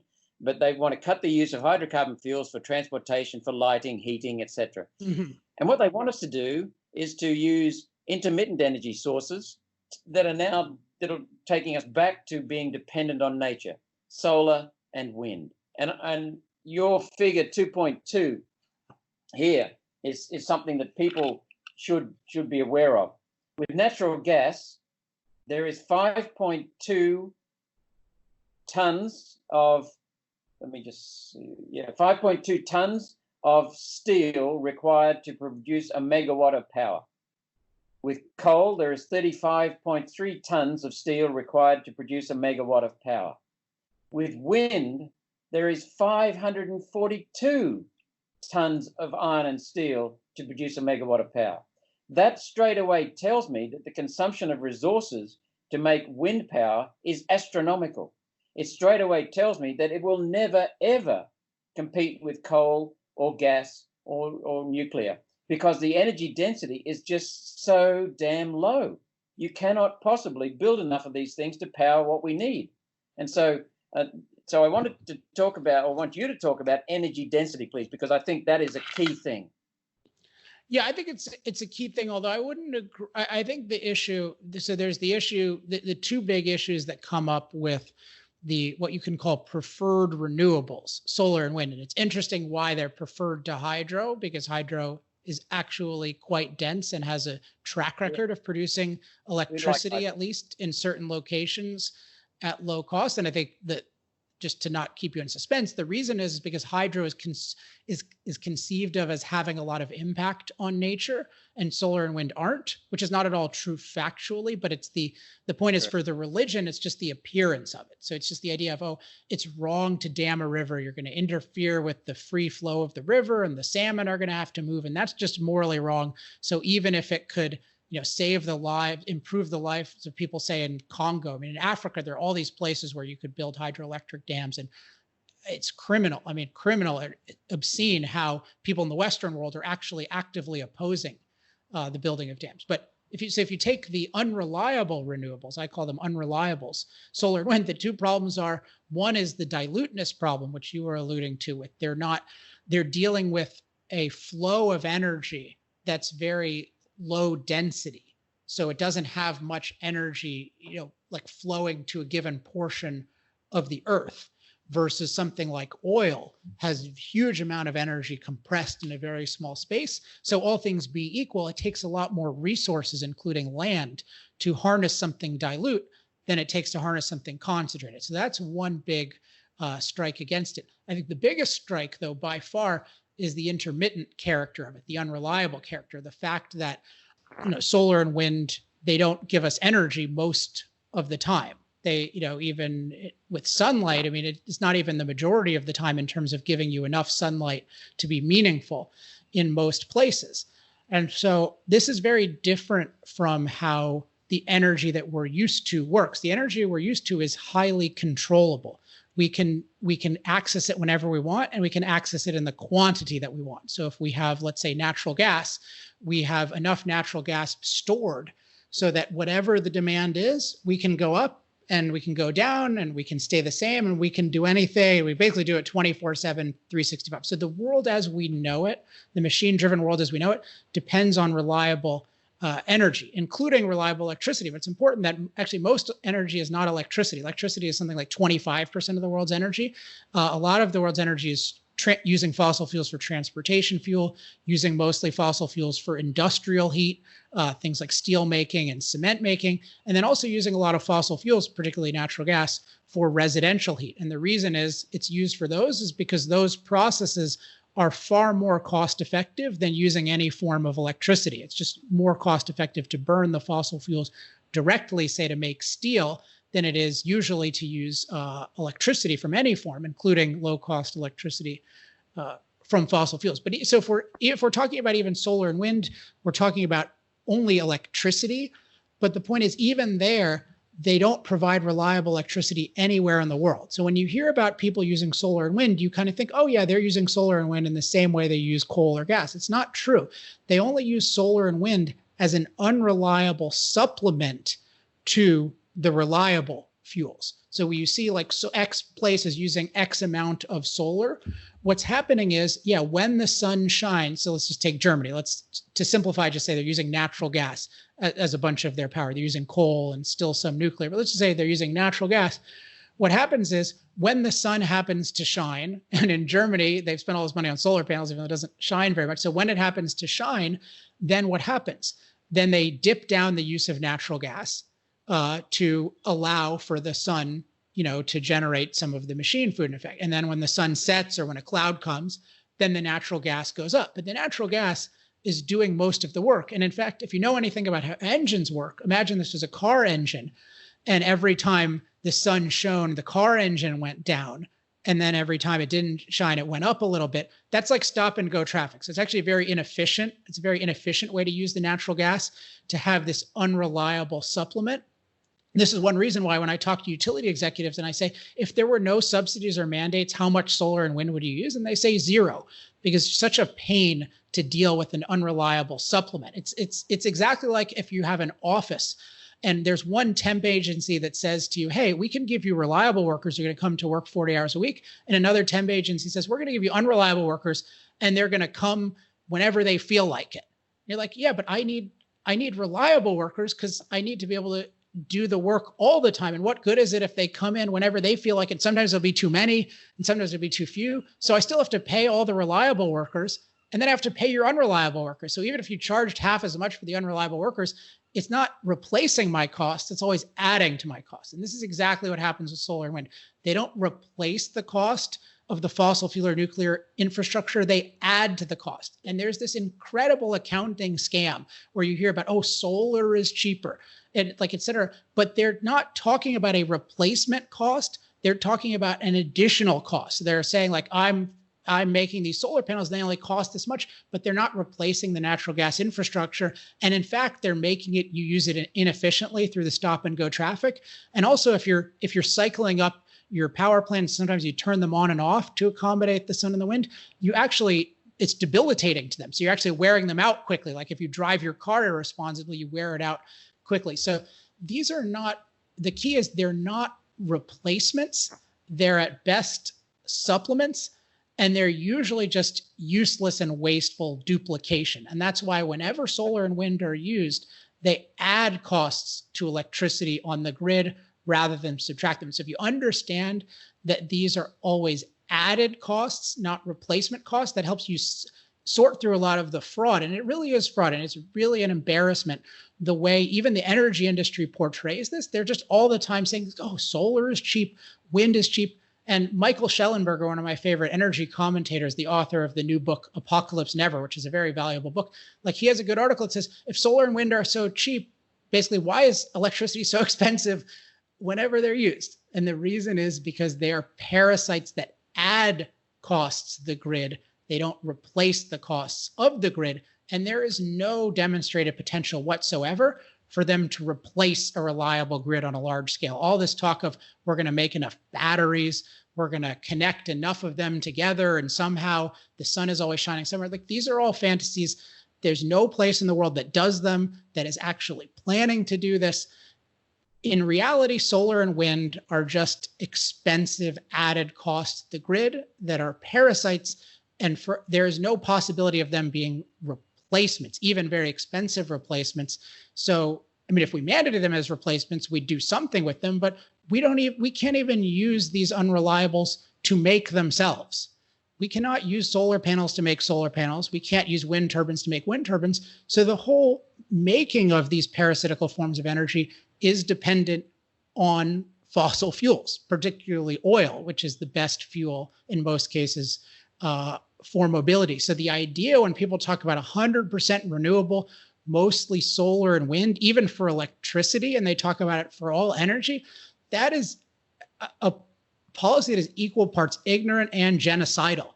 And so that means you, Joe Biden, like you talking about that is like, you are basically saying, I want to kill a whole bunch of Americans. You don't know. And I mean, that guy in particular, I don't want to be political because I'm not a partisan person like some gung-ho Republican or anything. I'm much more pro-freedom than the Republicans or the Democrats are. That's the fundamental issue I have with both parties. But literally this 100% renewable by 2035, talking about 100% renewable by 2050, that is a genocidal policy. And if you want to understand how it has to be ignorant and it's religious, the fact that they exclude nuclear, they demand that it's solar and wind, and they're against nuclear. I mean, you're in Australia where they just ban nuclear, so you have that irrationality there too. But here we criminalize nuclear to just make it almost impossibly expensive to build because we treat it as unsafe, even though it's the safest form of energy ever devised. But the fact that the anti-fossil fuel movement is also the leader of the anti-nuclear sentiment,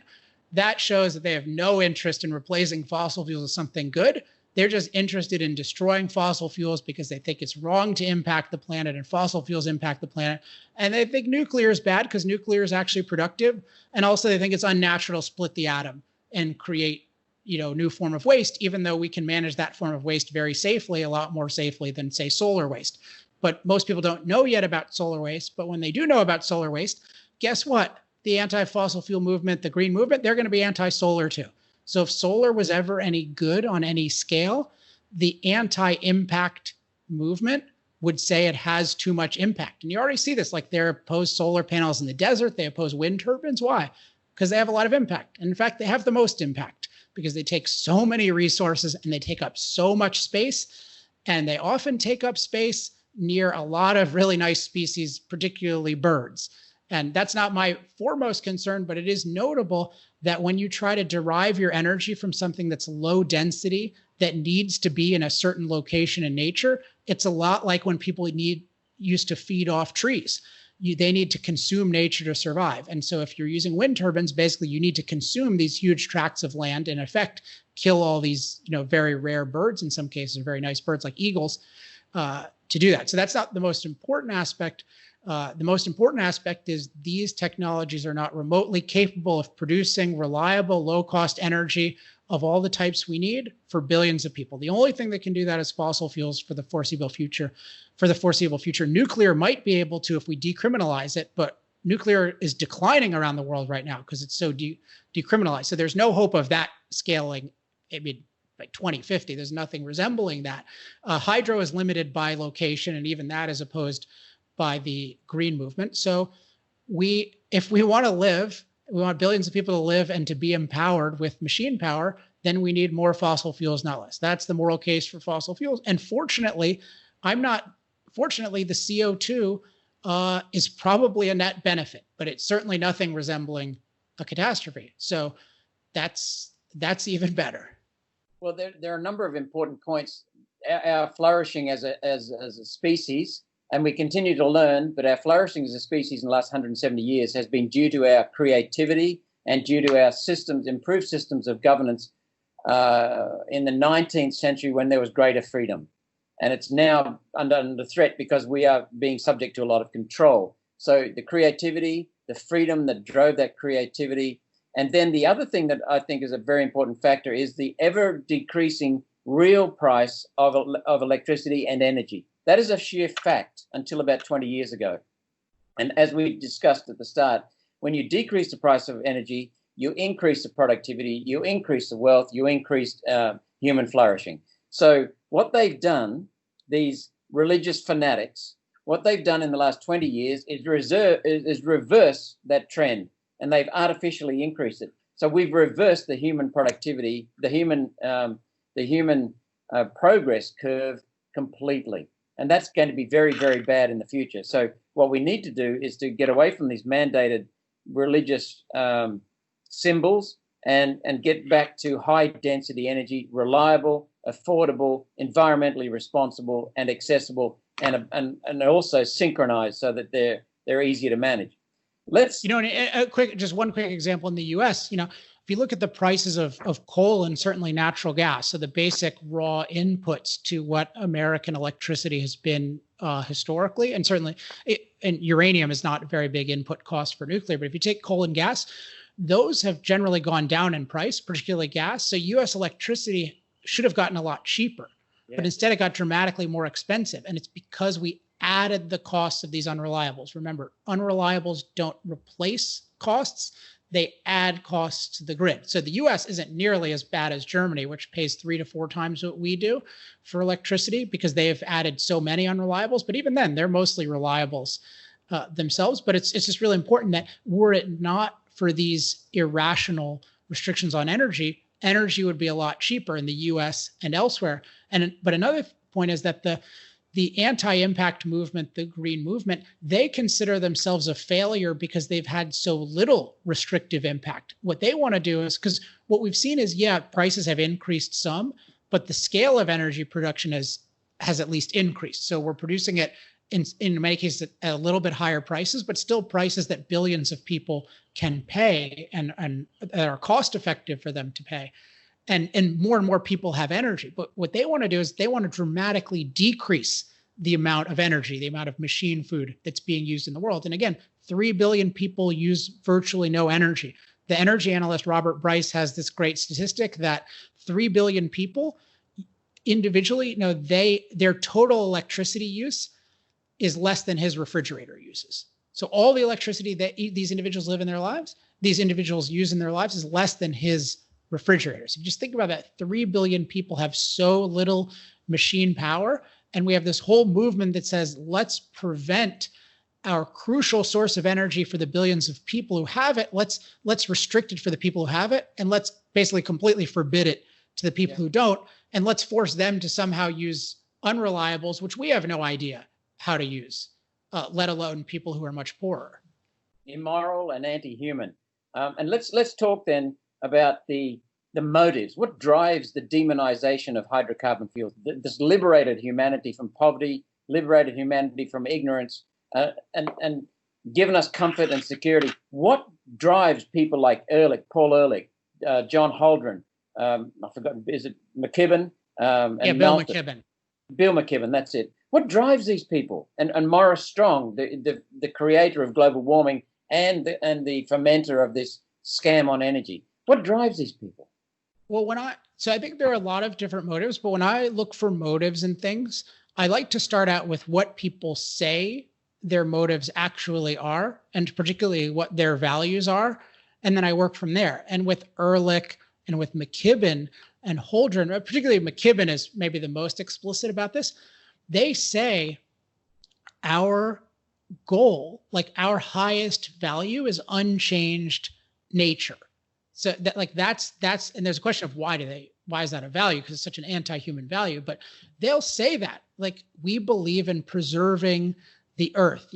McKibben talks about a humbler world and having less impact and making it more natural. He's got this line in his book, The End of Nature, or it's in a couple of his books, but he basically talks about how when he looks at the rain today compared to the rain before, he thinks of today's rain as bad, not because it's actually worse for human beings, but because we had some impact on it. And so he calls it a steer, not a deer, right? So steer is something that we've branded. So he thinks that human imprint, that human brand, that makes it ugly. That makes it bad. So I've talked about this anti-impact movement, about the goal of unchanged nature. The leaders of this movement are explicit. That is their goal. We think the perfect planet is the one, basically we think the perfect planet is the one that would exist had human beings never existed. That's the core of their view. And I think that if this seems implausible, I'll bet a lot of people watching this think this in some way. Even when you talk about saving the planet, preserving the planet, it's always about the non-human parts of the planet.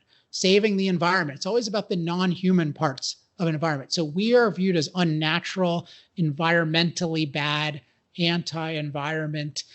And I think that just totally needs to change. But there's this core view that human impact is immoral and that it's inevitably self-destructive. But I think the core is just that it's wrong. It's wrong for us to impact nature. And there's a whole bunch of questions of where does that come from?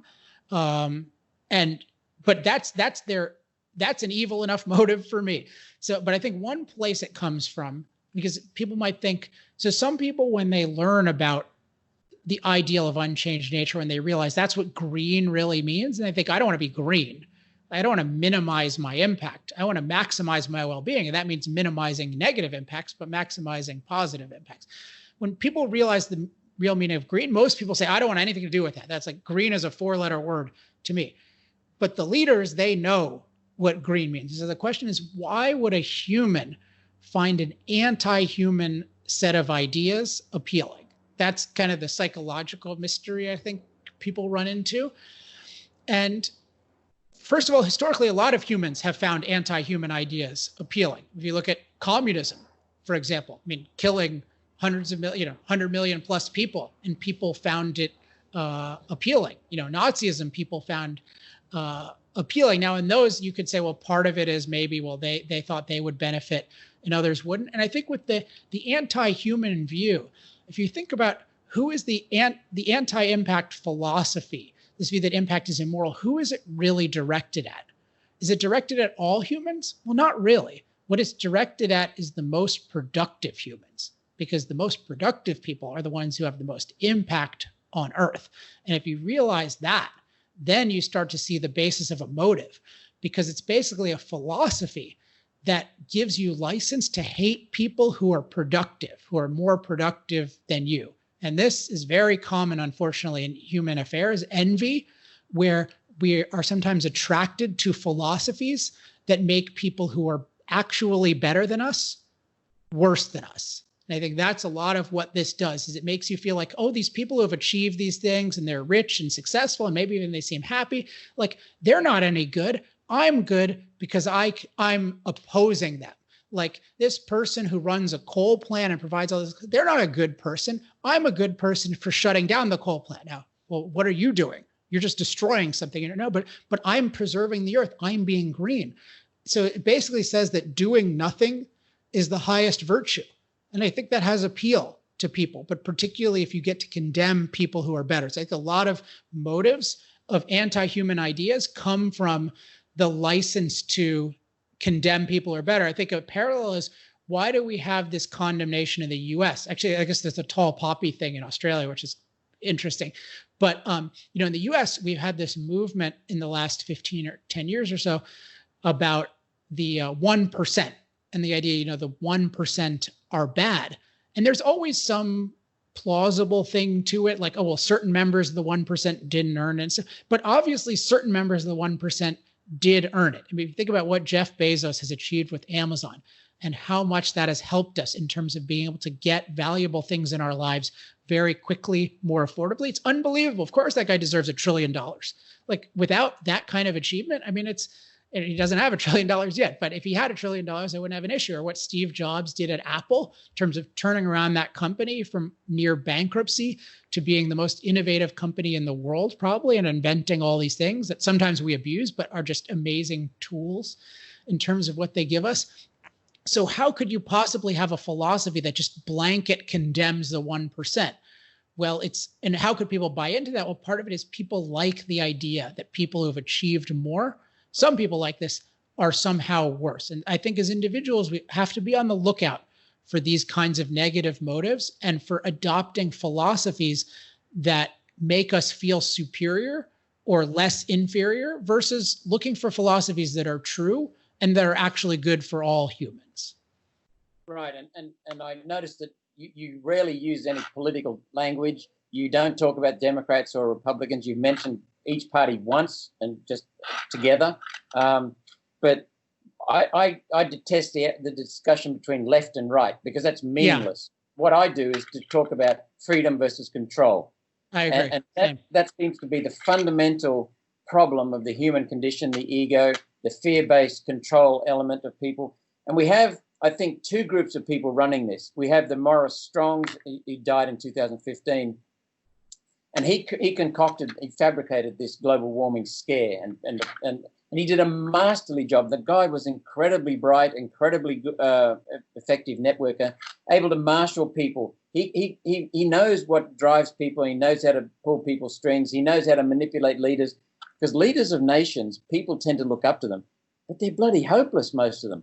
They're the same sheepish people that thrives throughout humanity, because we all tend to be sheep at times and kowtow to authority. The leaders of many countries are afraid to stand up and call things out. They wouldn't say what you're saying. They wouldn't say what I say. Most of them. Václav Klaus in Czechoslovakia would. But the point I'm getting to is that most humans are vulnerable to the herd mentality. And so once you understand how to control that, which the Morris Strongs did, then that's easy. But the other group of people, I think, Alex, are the McKibbins, the Ehrlichs, the Holdrens, who then follow through, and they have what you said. So I think there are two groups of people. They're the people who have the envy and the guilt and the demonization of anyone who's successful, versus the Morris Strongs who want to control things. Fortunately, there aren't too many Morris Strongs. Yeah, there's the priests and the kings, kind of. Yes. Or, and I'm a huge fan of Ayn Rand, and she had this term that she used, and actually a colleague of hers, Nathaniel Brandon, I think might have coined it. She called it Attila and the Witch Doctor. And it was all about how you always had this kind of mystic. And I do think of the modern environmental movement as mystical, but it's basically saying, oh, I'm offering you this higher path. And and then that gives license to the dictator. And part of it is it's not scientific. It makes people take everything on faith. And so they're looking for some authority to tell them what to do. And the king is like, great, I'll step in. I'll take that divine right of kings. And so and part of what they trade on is fear. Like, if you don't do what they say, we're going to cause a catastrophe. So my own focus as a philosopher is I'm focused on the more priests or the witch doctor types. Like, I'm focused on their ideas and offering a pro-human alternative to their ideas. Because I think of them as I use the term framework a lot. They have a framework, which is like a starting structure of ideas. And their two basic ideas are that human impact on nature is immoral, and that human impact on nature is inevitably self-destructive because it disrupts a perfect planet. And so my basic premise is that morality means advancing human flourishing, and that the planet is imperfect and needs to be dramatically transformed and improved. And so I call that the human flourishing framework. And I think that fundamentally, most people, once they learn the human flourishing framework, it's much more appealing, because you recognize, as you've talked about, that for human beings can live to their highest potential, which includes having a great relationship with the natural world. So you can have it all, versus the anti-impact approach. Not only do humans get harmed, but you're certainly not having any kind of good relationship with nature if you're completely unproductive and disempowered. You get to live in filth and in poverty, which is the natural state of things. So it's really at the core. What is your basic framework for looking at the world? And do you define good as human flourishing, or do you define it as unchanged nature? And do you think of the planet as perfect until we impact it, or imperfect and we need to impact it a lot? That's how I see the core of all of this. Yes, that's a wonderful summary. Perhaps if we could just talk on a few minor topics before. Sure, and I have to leave in about 10 minutes, so okay. I'll be brief in my answers. But these have been really great questions, so I really appreciate many of the leaders, even of hydrocarbon companies, oil, gas, coal. They're very woke and they're very weak. They won't stand up. No, I'm talking seriously. That's funny. Woke and weak. I never heard that. That's a good juxtaposition. They're very they're cowards. They won't stand up for their own companies, their own employees, their own shareholders. But more importantly, they don't even understand what you're talking about, and they won't stand up for humanity. But let's celebrate some. Well, they're products, but I think it's true of some, but also they're products of the same, what I would call, knowledge system as everyone else. So the fact that you know how to produce hydrocarbons with efficiency does not mean that you understand why hydrocarbons are good, or how to think about the relationship between human beings and the rest of nature. And the younger you go, the more they've been brought up in this anti-impact framework, where they just think, yeah, it's wrong for us to impact things. We got to minimize our impact. And if we impact things too much, then the whole earth is going to bite us. Like, they're brought up in that religion. And so part of what I don't so much look at it as, oh, you guys, it was so obvious what was true and what you should have said. It's more like, no, but now that I explain it to you, you should be able to see the truth and communicate it to others. And if you think of it as, you should think of it as you're making the world a better and better place to live. And you have a moral obligation, and I think a fiduciary obligation, to say that proudly. And that's unfortunately very rare. Unfortunately, your argument applies to most people, but to people in hydrocarbon companies, many of them actually talk to me, pull me aside and say, keep going, you do a wonderful job. I believe in what you're doing. I know this is crap, but then they'll be outside speaking up. The same people. Yeah, and I think the only excuse for that is if you feel like you don't have the right words, but then you should come to somebody like me and I'll help you, give you the words you need for when you need them. I mean, there are others as well, but it's you can say, I don't feel ready to speak up, so I have to train myself a little bit, but I don't think it's a legitimate position to say, I'm never going to speak up, particularly if you're at a state in life where you have enough wealth to survive. I mean, I'm much poorer than most, basically than all executives, but I mean, my belief is I don't think it's living to not be able to say what you think.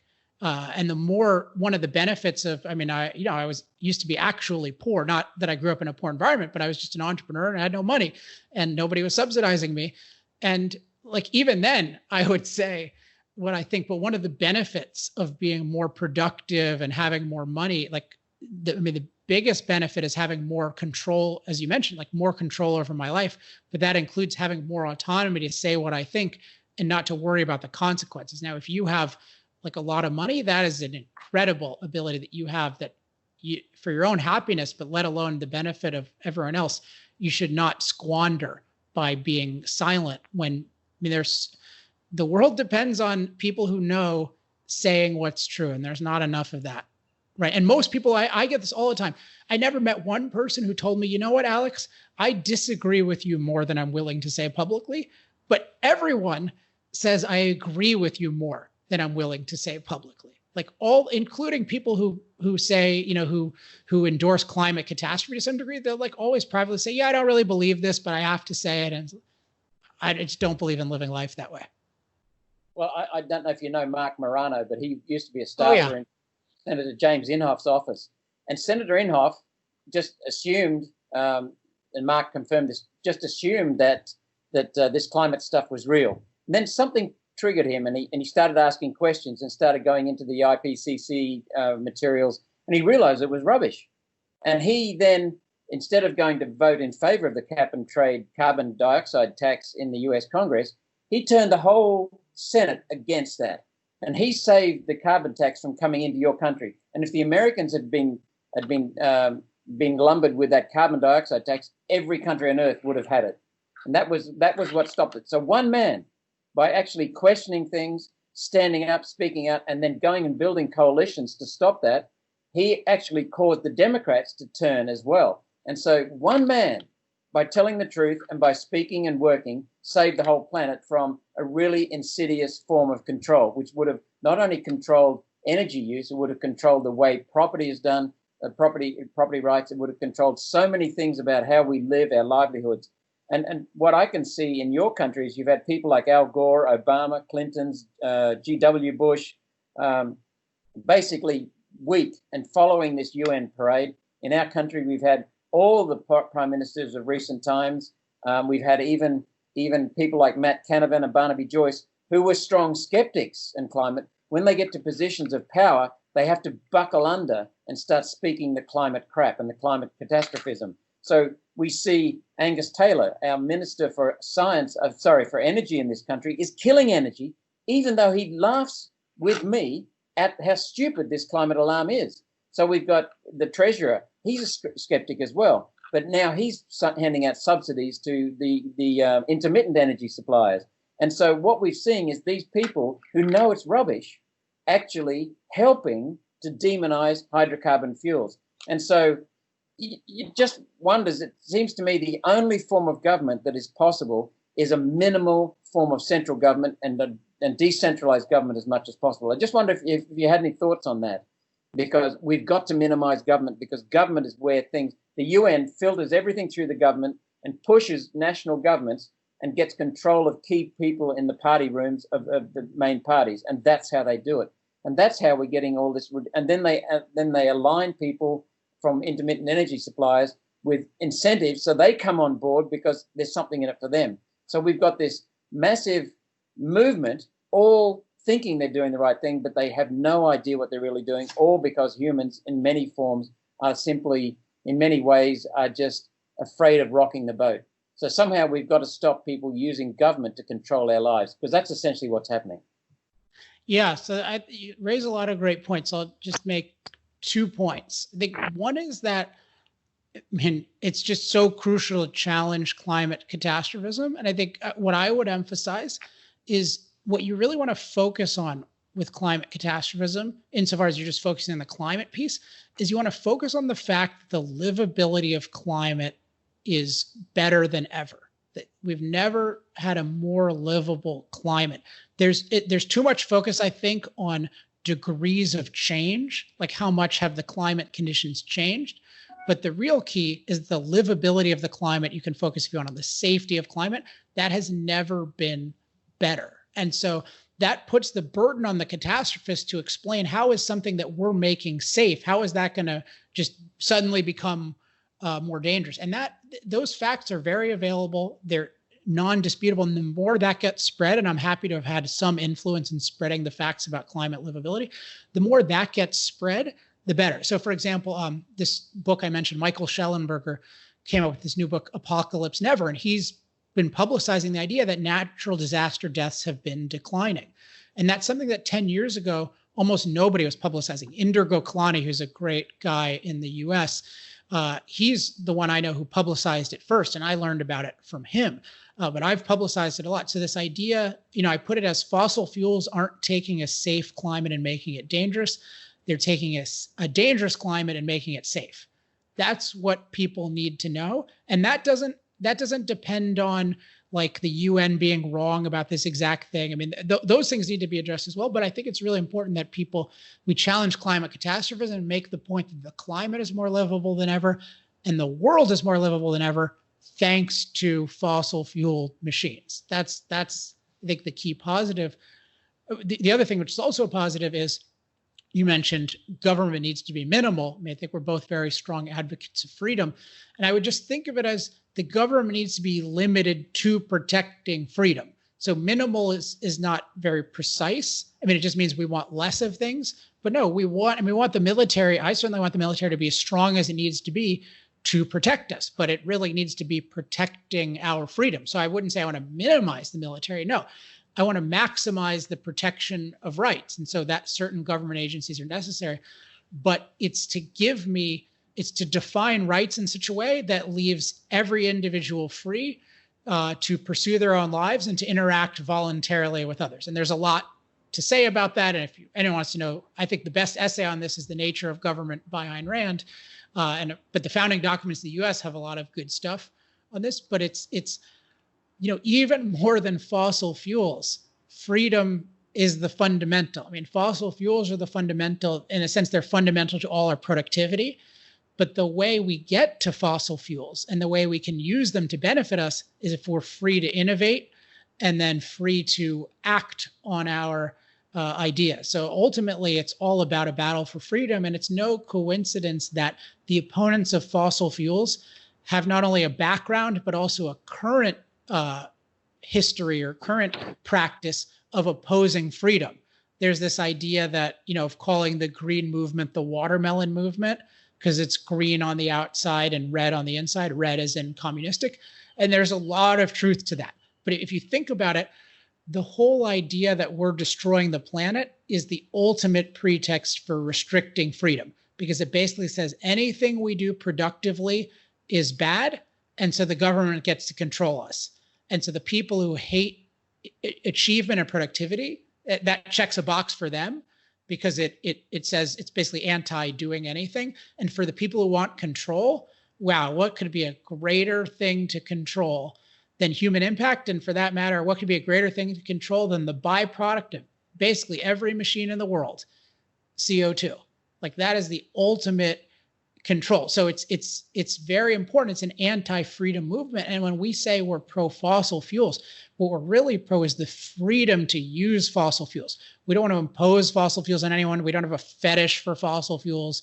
We're not being paid by the fossil fuel industry to say this. I give speeches to the industry and I consult with the industry. Like they pay me to give them ideas to use my messaging. And I'm very proud of that. I'm very proud to work with them, but I knew no one in the industry when I came up with my ideas. Nobody's ever paid me to say anything publicly, but yeah, they just need to be recognized as they're doing something really good. But it's all as they're doing something good, because when people are left free, they're the best producers of energy. So fundamentally, it's about freedom, and fossil fuels are a product of freedom. And we only want to use them as long as they're the best choice under freedom. But we want to be pro-nuclear, pro-anything, but anti-forcing us either to use something we don't want to, like solar and wind, or forcing us to not use something we want to, like fossil fuels and nuclear. Okay, I've got two more questions, and then we'll wrap up. The one question is what some people put to me: well, we're going to run out of hydrocarbon fuels. What then? Well, wouldn't they be happy? Sorry? It's interesting because they always have, right? It was a problem when they thought that fossil fuels were causing cooling, and there's a problem when it's causing warming, and it's a problem when there's too much, and it's a problem when there's not enough. So it should clue you in on it's not really about these problems. There's something they object to, and the thing they object to is billions of people using fossil fuels to impact the planet. It's the energy of it. It's not some specific problem with the fossil fuels. But I mean, that's a legitimate thing for somebody who, particularly if you don't know much about how economies work or anything like that. I mean, there's a lot of angles you can take this from, but one is just, okay, well, if we start to run out, then what happens is the price goes up because supply becomes constrained. And then you look for alternatives, whether it's using them more efficiently or you invest more in nuclear, you accelerate. I mean, this is the standard kind of thing. But as a matter of fact, there's so much raw hydrocarbon material in the earth, and our ability to get at it is ever increasing. So, I mean, generations and generations at least, we can use, as much as we need. Certainly coal is, by far the easiest to get, and coal can be converted to gas, and it can be converted to liquid fuels if you need to. So there's just no practical issue whatsoever. And we also know we have nuclear energy. Nuclear is great because it's even more concentrated than fossil fuels. It's even more abundant. It has naturally stored energy like fossil fuels. It's stored a lot of energy in a very small space. So we already know about that, and we're criminalizing that. There's so much potential there. So there's I have zero worry about running out of energy. I have all of my worries about running out of freedom. If we don't run out of freedom, we don't run out of energy. Right, and that's the core thing that's being assaulted by these people. They just want to control. Last question. When people talk about caring for our planet, when people talk about caring for humanity, caring for fellow humans, doesn't care ultimately come back to the first step, get the facts? Without getting the facts, we don't know if what we are pushing is actually beneficial or not. So the first step in caring is getting the facts. Isn't that correct? Yeah, it's at least a crucial aspect. And this is, there's a deep moral issue about what's the relationship between intention and effect in morality, and how do you judge things. But what I judge very negatively is when somebody claims to have a certain intention and there's very little or no investigation into how to carry out that intention. And sometimes even there's not even investigation into what that intention is. So if you say, like, I want to save the planet, wait a second. So do you want to save the planet from human beings? Because that's going to hurt human beings, right? If the planet is saved from us, we can't use it, we can't impact it, then that's going to be bad for us. Or do you mean you want to save certain parts of it for human beings? So you overall want to improve the planet for human beings, and you want to, quote, save certain parts of it. There's a question of why are you the individual one who gets to decide doing the saving versus free people? But, you have to be, so it's not just the facts, you have to think about what your actual motive is. And it's really irresponsible to just pick up something from the culture like save the planet and not think through what exactly is my goal. So the first thing I would say is think through always, what exactly is my goal, so that I'm sure it's one that I would actually like to see. Because there's this idea of be careful what you wish for because you might get it. And if you wish for something really vague, it's often really vague that sounds nice, like save the planet. Like if we actually save the planet, we're going to screw the humans. And it's just going to be a very inhospitable planet again. So that's one thing. But the other thing that you're mentioning is, insofar as you have any kind of good goal, to know the means to achieving it, you need to know the facts. So if you say, I want a livable climate, like I don't want to be assaulted by storms and floods and be super vulnerable, well, you have to know the facts about what leads to a livable climate. Livable climate is a combination of two things: the conditions of the climate and humans' adaptability to conditions. And what we find is the thing that matters by far the most is humans' adaptability to conditions. If we're adaptable enough, we can thrive or flourish in any climate. If we're not adaptable, we can't flourish in any climate, right? So then if you learn the facts about that, then your preoccupation becomes human adaptability. And then if you have a concern that, well, the fossil fuels that power the machines that make us adaptable, oh, there's a byproduct and that's going to lead to more CO2, then you have to look into the facts, including, okay, CO2 is a fertilizing gas. It's a warming gas. It's a warming gas that decelerates. Planet's been much warmer. CO2 has been way higher. Life flourished. No possibility of catastrophe. Sea level rise is totally manageable. Like you actually need to look into these things. But unfortunately, people are not taught to be clear about their goals or about learning the facts about the means to get there. So there's this vague idea of save the planet, which in practice is sort of half pro-human, half anti-human, and it's not differentiated what the goal is. And then it's just this accepting, instead of learning facts, accepting this dogma that impact is inevitably self-destructive. And so assuming that if we use fossil fuels and it has any change on the planet, it must be bad, even though the change the energy does to the planet is incredibly good. And it turns out a lot of the change the CO2 intentional is good. So yeah, you need to be clear about the goal and be clear about all the relevant facts to achieving the goal. And I think one thing that's nice about, I'm glad you asked that question, because I think once most people are given that as a framework, oh, we need to be clear about the goal, I need to be clear about the facts, I think most people will do that. We're just taught, unfortunately, that to be a good person means to just accept the vague, undefined goals given to us by the society, and then accepting the means that they give us. And that, there's one perspective on that I've had for a long time, is of history. I look back at history and I think, I don't want to be the person who supported slavery. I certainly don't want to be the person who was complicit in the Holocaust. But how can I avoid doing that? I'm not genetically different from the humans back then who enslaved people, who, killed people in furnaces. So there's a possibility that if I don't do something specific to avoid the things that led people to these irrational things, I myself could participate in something like that today. And really the core of what you need to do is you need to think independently. You need to think independently, and then you need a framework. I mean, to really make progress, you need a certain framework. And that includes, always want to be really clear on my goal. And for me, it's always some form of human flourishing. And then I always want to be clear on the relevant facts to achieving my goal. And I mentioned a key fact is that the planet is imperfect. And there are a lot of other relevant facts to achieving a lot of other goals, but I would always just keep in mind, there is no safety in agreeing with the majority of people in your society, and even the majority of allegedly intelligent people in your society. And I'll just come back to that Oxford survey, if people are watching this whole thing, that 55% of college-educated adults, European adults, thought that extreme poverty is getting worse, even though extreme poverty has declined by a record amount. Like, that's one of the most important facts in the world, and there's complete ignorance among the college educated. So if you think about who are the smart people who educated those college educated people or educated their educators, and you think those people are the people who were told to listen to the scientists, which just basically means listen to the elites, elite intellectuals in society, like, there's every reason to believe that today's leading minds are incredibly fallible. That doesn't mean don't look for smart people. It means you need to use independent judgment when looking for smart people. You can't go by, oh, this person is prestigious, this person goes, writes for the New York Times or something like that, this person is a Nobel Prize. It has to be, no, this person thinks in a way that I respect. And I look at what is their framework. Is their goal human flourishing? Do they recognize the fact that the planet is imperfect and we need to transform with all the environmental issues? I look for that.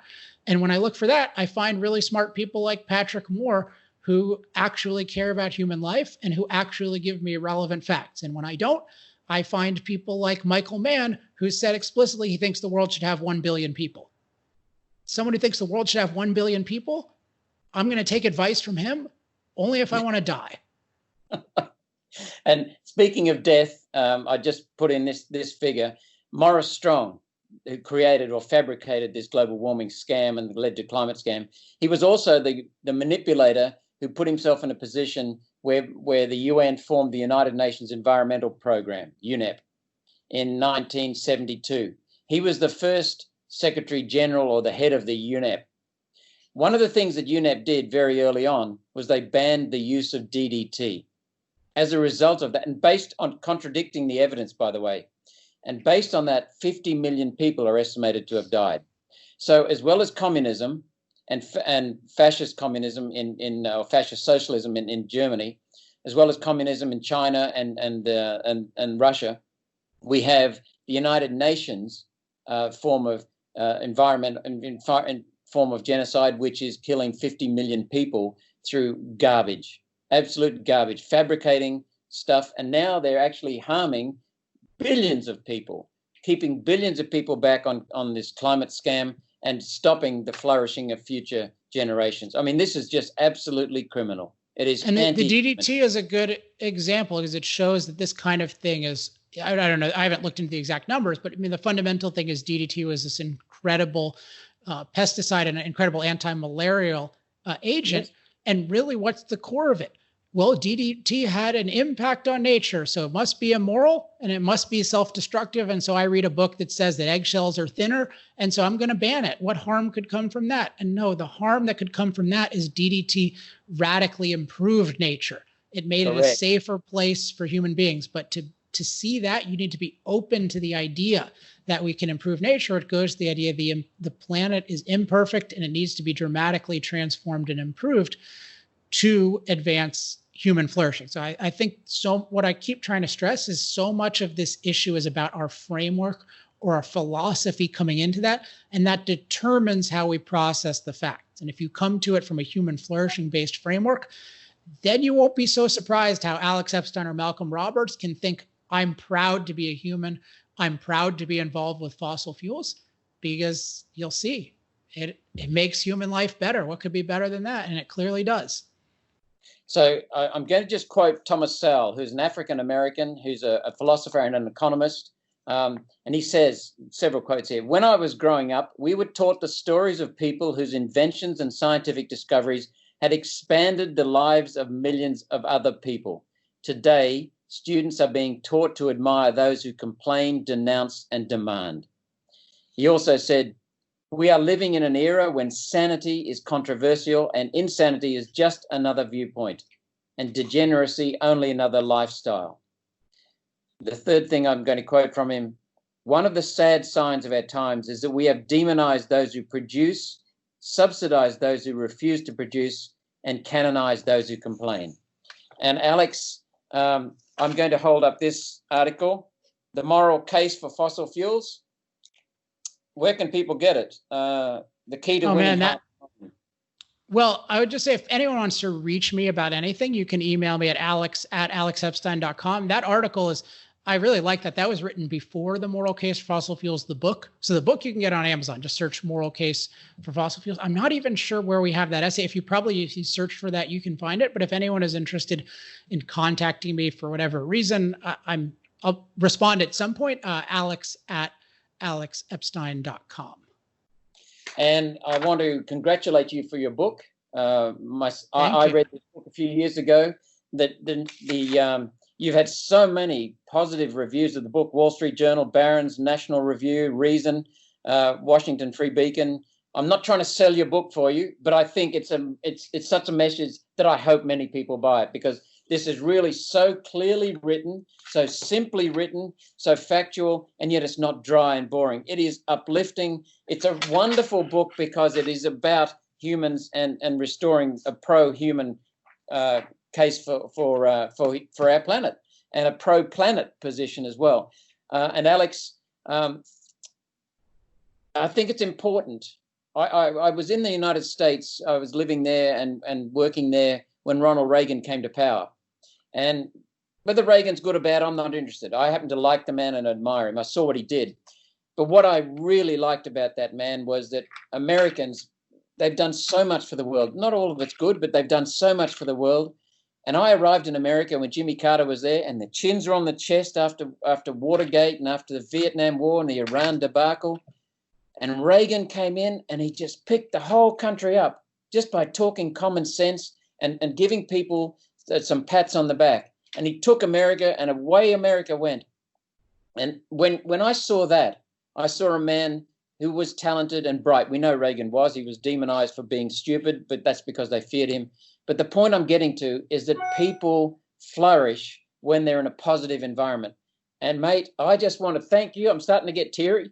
Thank you, because this is such a groundbreaking book, and it is such a wonderful case to celebrate, because people like you make the world go round, mate. And thank you very, very much for what you've done. Thank you for the clarity of your thought. I have so much respect for your, not just the fact that you think, but the way you think. It's a marvelous, you're a fine example of a human. I'm so proud to be in the same species. Oh, well, thank you. And I think we should just also, again, so I think what both of us are trying to do is we're trying to help people think more clearly about these issues. And part of thinking about them more clearly is also recognizing the heroism of the people who are producing everything that's amazing in our lives. So I think of it as I'm helping that indirectly. I'm giving people the clarity in part to appreciate the people who are productive, and also to appreciate the freedom that allows the productive people to flourish. I really appreciate your comments, and I just want to sort of expand that appreciation to all of the people who are producing this amazing way of life that we have. And one way to think, I like what you said about Reagan, whom I have mixed opinions on, but the spirit thing is great. I mean, if you look at the movies in the 80s, I was born in 1980, so I kind of grew up in the 90s. But if you look at the spirit of the 80s, like Back to the Future, you don't have that spirit in a lot of Ferris Bueller's Day Off. You don't have that spirit in the US. But I think we could get it. I think we could get it back. But I think if we just think about talking to the human race, like, we've done a lot of really good stuff. We've made a really good world, and there's a lot more to improve. But let's move forward and improve it.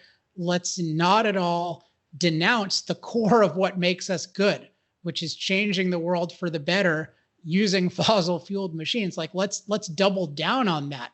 Let's not reject that. Let's be proud of what we've done, and let's aspire to be even better. Life is short, and I'm about to be 40, and I know you're older than 40, but like, I really take it seriously that, like, it's such an opportunity to be alive in this world. And I want to enjoy it as much as I can. And I know that if we have the freedom, particularly in this case, the freedom to use fossil fuels, I know that'll make it possible for a lot more people to enjoy their lives, particularly if they appreciate fossil fuels and they appreciate the world.